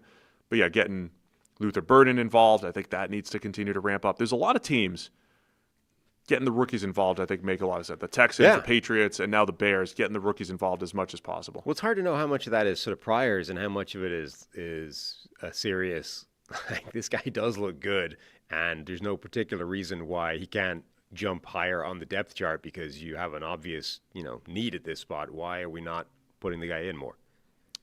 We also have can Ashton Genty finally get going here? Can Genty finally get going? Bears allowing 6.2 yards per play against the run. Yikes. That's 32nd. That's bad. 32nd in yard. This is pillow fight. They're allowing the most yards before contact, 2.5. Genty, negative yards before contact, down like second worst. So even if you take out explosives, according to the research packet, the Bears have allowed 4.8 yards per carry. So they're getting beat up in the run game. Is this the week? Buy low on Ashton Genty for this one. I mean, if you can't do it this week, then we have a real conversation. Then we have concerns. Yeah. And then we really get into the conversation about what's going on with the Raiders, the offensive line, the coaching, the whole thing. Yeah. Anyway, it's a fun matchup with I think the Raiders are a better team than they've shown the last couple of weeks. I really do. I think the defense is still a concern for me beyond Max Crosby's disruption and what they can, like a couple players can do up front, particularly in the run game. So I still worry about the back end. I think the Bears could have some success throwing the ball, and then Geno Smith and the Raiders offense and getting Genty going. Like, I think they have more in the tank as well, and Geno could play a lot cleaner than he has. Took 5 sacks last week. It wasn't the turnover-worthy plays in this game, but that's a big thing. Like, it's okay. Washington is a little bit less excusable, but the week before that was a nasty defense, and he had the worst game we've seen from him in years, maybe since he's was a New York Jet. But yeah, theoretically, this should be a defense that he can attack and get after. The Bears are missing players on defense. It's not that potent to begin with. They should be able to have some joy against them. It's a tough one to pick because the Bears were so good last week. Raiders got wrecked by Washington. Every time they tried to make a comeback, they're giving up explosives. Right. 1.5. Raiders still favored here. Where are you going to go? I'm going to go with the Bears. I'm going to buy that this is a defense that they can continue to look good against. I had the Bears and I just changed it. I'll take the Raiders. Home underdogs. Harry's taking the Bears. It's time. Monday night doubleheader. You have 2 games to watch Monday night. Now, what format is this doubleheader taking? This is in the 7:15 and 8:15 format. I prefer that. So the NFL has mixed up all of the various Monday night formats. The East Coast dad and me cannot deal with the 10 p.m. You're all in on it. That's great. We early shows too, right? We're going at 9 a.m. now. That's what I mean. It's a long day. It messes day. up your entire sleep schedule now, and it's a long day. Kids in school and the whole thing. So Middle it's 7:15. School, so it's an hour earlier. Can't have it. Wait till high school. They're up at like 5. Jets and Dolphins at 7:15, and then Bengals Broncos at 8:15. That's how it is. I think the 2 games is the ideal number of games to have on at one time. That's still I stick to that. I could handle 2 games at a time. So we'll start with Jets and Dolphins. Dolphins favored by 2.5. Another matchup of 0-3 teams. Yeah. 44.5 is the over/under here. Now Miami is wearing their new silly dark uniforms. Does that change things? I haven't seen them yet, so I don't know. Have you not I think if Buffalo wins, the losing team might be eliminated from playoff contention here. Don't check me on that, but they might officially be mathematically eliminated from the AFC East if the losing team here. What's going to give? Something's got to give. Yeah. I mean, look, I don't think the Jets have been that bad this season at all. They're at least an interesting team, I think, to watch. They've been, like, I saw somebody complaining about New York sports generally, and it's like, the Jets and the Giants are both terrible. It's like, the Jets have not been terrible. Their record is terrible, but they haven't actually been that bad. Miami, though, the thing is... They're in the middle of a rebuild. Miami, it's fascinating on a weekly basis to see how bad it gets, you know? Because the thing, like we were saying, or I said last week, was the type of game that if they lost hard against Buffalo, that could have gotten people fired. They actually didn't. They gave a really good account of themselves against Buffalo. Now, they still lost because they're nowhere near as good a team as Buffalo. But they fought hard in that game. They made it challenging. It was close for the majority of the game. It sort of showed that, look, whatever about how much blame there is to go around and where it belongs, they're still fighting for Mike McDaniel. Like, this is not a team that's checked out on the head coach and he's lost the locker room and all those kinds of things. They're still fighting. He's still doing some stuff. The run game is still able to get some plays. So, but how long does that last if they're losing every week? Yeah, I mean, the Dolphins have been awful on the defensive side of the ball in particular, but yeah, the offense, the basically just in the trenches, and Tua not playing his best. And then you have Aaron Glenn we don't know if Justin Fields is going to be officially healthy. He didn't even declare him as the starter. So, might see. Generally? Yeah. He didn't declare, when he's back, he's definitely starting again. He Really? didn't officially say. Again, I don't know if that's coach speak stuff. How did he answer that? The question was, if and when Justin Fields is back, is he the starting quarterback? It was like we're going to talk it over, basically, is what he said. And most of the time, coach is like, yeah, when he comes back, of course, he's the starter. And what have we seen from Fields? We saw one really nice game in week 1 and one terrible game in week 2 against the Bills. Right. It was really bad against the Bills, right? And then, they did sign him as a bridge quarterback to be the starter. I assume Justin Fields will be back out there when he's healthy. And I still kind of want to see that because the week 1, the way the offense ran, Breece Hall ran well, Fields played well within structure, and then made some plays on third down.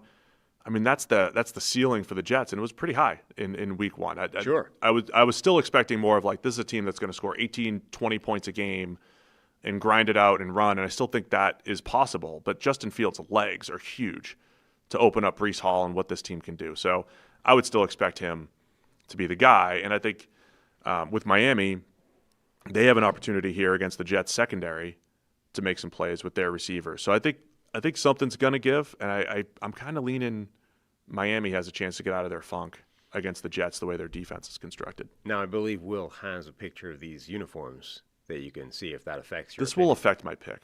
What? Come on, man. It's a lot of neon. Yeah. I mean, it's Miami colors. The pink and the light blue Does stuff. every team have this City Connect? That's what baseball is doing, the City Connect. Does every team have one of these? That's what that is. No, I think these alternates? are rivalry uniforms, right? Isn't that what they're doing this year? There's a bunch of these new unique rivalry uniforms. Oh, man, I really want to change but this my one pick does to definitely I appear hate to be him. Old man, city so mad. specific. Most of them are bad. That's the problem. It's not that I don't care. Whatever. Because this is why all the Chargers, Bucks, Jags, every team's throwback's better than everything else that they're wearing right now. Yeah. All the marketing speak is always, crap. But it's like the problem is not that the marketing or the reasoning is bad. It's just that the uniform sucks. That's the issue with these things. I thought Color Rush was awful. Hated that. But I got it. I could get around. I could get behind. Get behind Color Rush. I can get behind Color Rush, except for the colorblind game. I felt bad for the colorblind friends that we have. But, that's an awful uniform. I might take the Jets now. Okay. There you go. So it does Let's just change. make a pick. We got to wrap this show up. What else in this game? Entertaining to you? Can Miami's defensive line find any purchase against the Jets' offensive line that hasn't been playing out of its mind so far? Like that Miami defensive front should be getting pressure, and it isn't. Yeah, that's a big thing. Grant, Miami have the worst defense in the NFL. Chop. And okay, the back end is terrible, but the front should be getting pressure, and it isn't. That's the thing. I was low on Miami coming into the year, but maybe not this low. Yeah. Right? I was low on them, but I thought at least the edge rushers have a better chance. And look, we're also at this, if Miami loses, they have some very intriguing talent yes. for the rest of the league. So if you're going to watch Monday Night Football and you're a fan of a good team, keep an eye, is Tyreek going to get traded? Bradley Chubb going to get traded? Are these guys going to get traded, especially if they end up losing? That's something to keep an eye on. Our guy Will Serio says those jerseys look like they're from a football movie that couldn't get the rights to the NFL. Oh, my gosh, that's perfect. That's perfect. That was like the N64 Madden game. I refused to play games that didn't have the NFL license. I didn't want to. I didn't want, like, this is just New York. The annoying ones are the ones where they don't collectively bargain, and it's like one team holds out. So everything else is licensed, but like one team is now like the Liverpool Reds or whatever because they couldn't get the FC. That was Bill Belichick. Yeah, he was always a exactly. fake coach. It was just one. Any coach. That's annoying. Just from the OCD part of me. Any coach. That all right. irritates me. Make a pick. Dolphins by 2.5. I think I'm going with I went with Dolphins. Miami. I went with the Dolphins, even though these stupid uniforms. Did you ever see the ESPN show Playmakers? Yeah. Yeah. Uh-huh. It's like the uniform from Playmakers. Uniform from Playmakers. I actually got that recently on Serio. Check out Playmakers. Somebody sent me that, actually. They had similar colors. Weren't they like bright? They were like Panthers. It was like Panthers blue. Yeah, Panthers blue, basically. Oh, those dudes were crazy. A lot of steroids. There's a big article about that recently. Somebody wrote like an oral history type of thing of Playmakers. It's probably like, the 20. I bet it's the 20-year anniversary. That was probably almost 05-ish. But it was one of those things where it's like the NFL just shut it down. They're like, you know what? We don't like all this, so kill it. Well, and they did. They took 100 years of NFL controversy and rolled it into one season. But they also didn't have it wasn't NFL branded. It's not like it was just like this is a football program that's clearly it's like any given Sunday. Series. It was like any given Sunday. It was a great series. What are you talking about? It was bad. And they shut it down because the NFL was like, we don't like this. Kill it. I'm going to take the Dolphins despite the Playmakers uniforms. Harry's taking the Jets. Let's wrap it up. Second half of the doubleheader, Cincinnati Bengals at the Denver Broncos. 8:15 start Monday night. Broncos by 7.5. You know what we should do? We should rewatch Playmakers for members. Okay, we'll watch along. I can convince you. That is one watch along I can get behind. Is going back to Playmakers. Yes. Nice. That's like they just how shows like Jump the Shark. Like we can do that right here. It's on my media server thing. We'll do it tonight. No, after the game. Shows are like normal for a couple of years, and then they jump the shark. It's like this is when they started got too off crazy. Having jumped the shark. Playmakers was like the first scene. It's like here's your steroid injection. No, it was like these things happen throughout the NFL. Did you just turn off something important? Yep. Great. What did you turn off? The power strip. Yeah, what does that control? Oh gosh. How many things cameras are still on, so we're still live, right? I think the show's still working. It was just it was just all of our stuff. Great. It would be a bad setup if I could accidentally click a power button and the whole thing goes haywire. Well, I hadn't considered that you would just kick over a power button before. It's a new piece. You haven't considered that I would bump into something? I didn't know that the power strip was that close to you that you could turn it off. Anyway. My wheel. Go to Sam's solo shot. No, you just killed it again. Oh, and I can't move. Oh, no, that's all right. The lights on the cameras changed. I thought you'd killed something important, but actually it's just the shot that changed. Oh, my chair's hooked on my... The Playmakers thing, it is like they just went, all of these things happen throughout the NFL in terms of negative controversy, and we'll put them all on one team and happening at the same time. That, admittedly, is a little over the top. That's exactly what it was. But it was a great series. All right, we're back. But any given Sunday's like that as well. It's like all this stuff sort of generally exists in the NFL. You just put it all on one team, except the guy with his eye popping out of his skull. I don't think that really happened. Forgot about that part. I had my plug hooked on my chair, and we moved it. It was bad. Yeah. We're back. What's the last game? Broncos, Bengals. We made picks, right? Miami, and the Jets. Right. Correct, yeah. Harry took the Jets. We took Miami. Denver and Cincinnati. Jake Browning, Bo Nix. 7.5 Denver's favored by right now. Yeah. Jake Browning and that offense going up against Denver's defense does not exactly inspire confidence. That feels like a rough outing again. And then Denver, it's like, does Bo Nix play well or not? Because if he does, everything's pretty good. If he doesn't, that's a problem. Some fun matchups here. Pat Surtain going up against Jamar Chase. Yep. And T. Higgins. The one thing that I'm trying to remind myself of a couple years ago. Last week we were like, hey, Jake Browning's played some pretty good football. It wasn't like all his fault last week. The pick sixes and the fumble six. It wasn't all Jake Browning, but the guy's got 5 interceptions already. It's also against the Vikings defense. Leading the league, right? But a couple years ago, Jake Browning, I wrote him off because I think his first start, he was awful. Let me go back and just double check. His first start was terrible, and then it was a Monday night game, Sam. It was the Monday. So his first couple outings were not great. All Jake Browning needs is prime time. He had a terrible game against Pittsburgh. And it was like, okay, of course, like Cincinnati can't do anything with Jake Browning. This guy hasn't played football in forever. He keeps throwing the ball to the defense. And then he just rolls into Monday Night Football. I probably referenced this last week. Goes 32 of 37 against the Jaguars. And this is when the Jags were fighting for the number 1 seed that year, if you remember, before they collapsed. 32 of 37 for 354 he's Mr. Monday Night. Right. He's Rob Van Dam. All he needs is primetime games. So Jake Browning on Monday Night Football, I think he's going to play much better. You see no reason why he will not be amazing, even though he's going up against Denver's defense. That was when he started to play better last year. After he just got one bad start out of his system. Yeah. And then he came back and just decided, I'm going to complete 86% of my passes on 37. He just needs to knock the rust off. That's it. The Denver defense currently leads the NFL in pressures on the quarterback with over 60 of them. They're getting pressure at basically a 50% clip, according to NFL Pro. These are problematic numbers if you're the Bengals offensive line and Jake Browning. Yeah.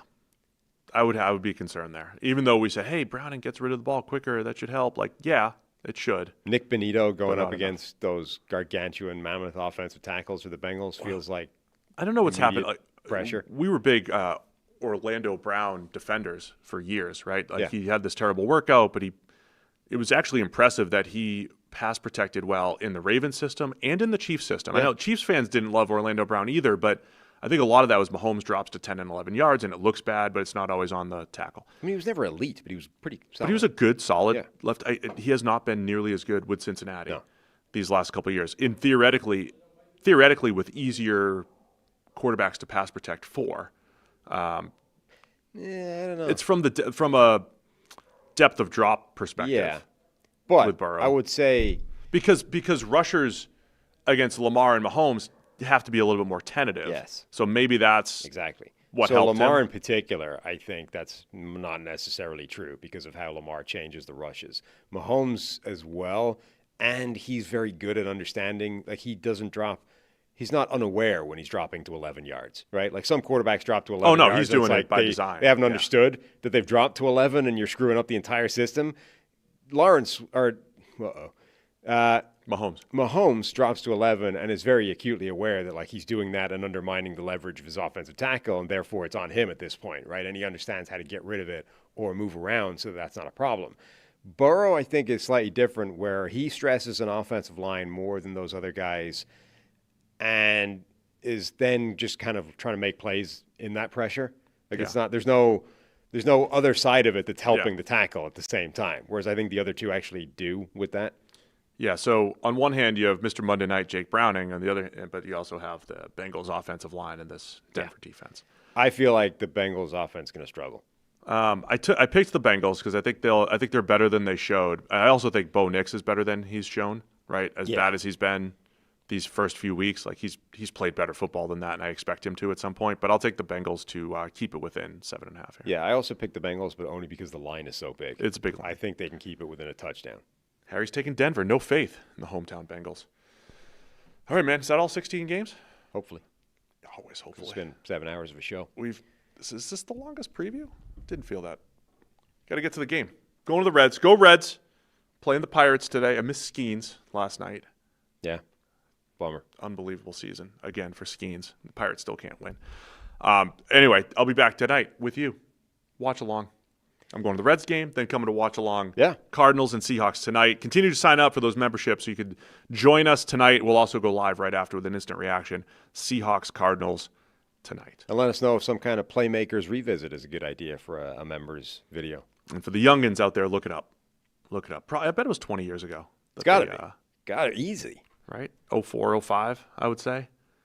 That was when ESPN dabbled in the television series market. Well, it was when they were doing that specifically. Like, they were really going hard into that. 2003. 2003. And then college. Then the NFL just said, no, shut it down. And they did. Shut it down.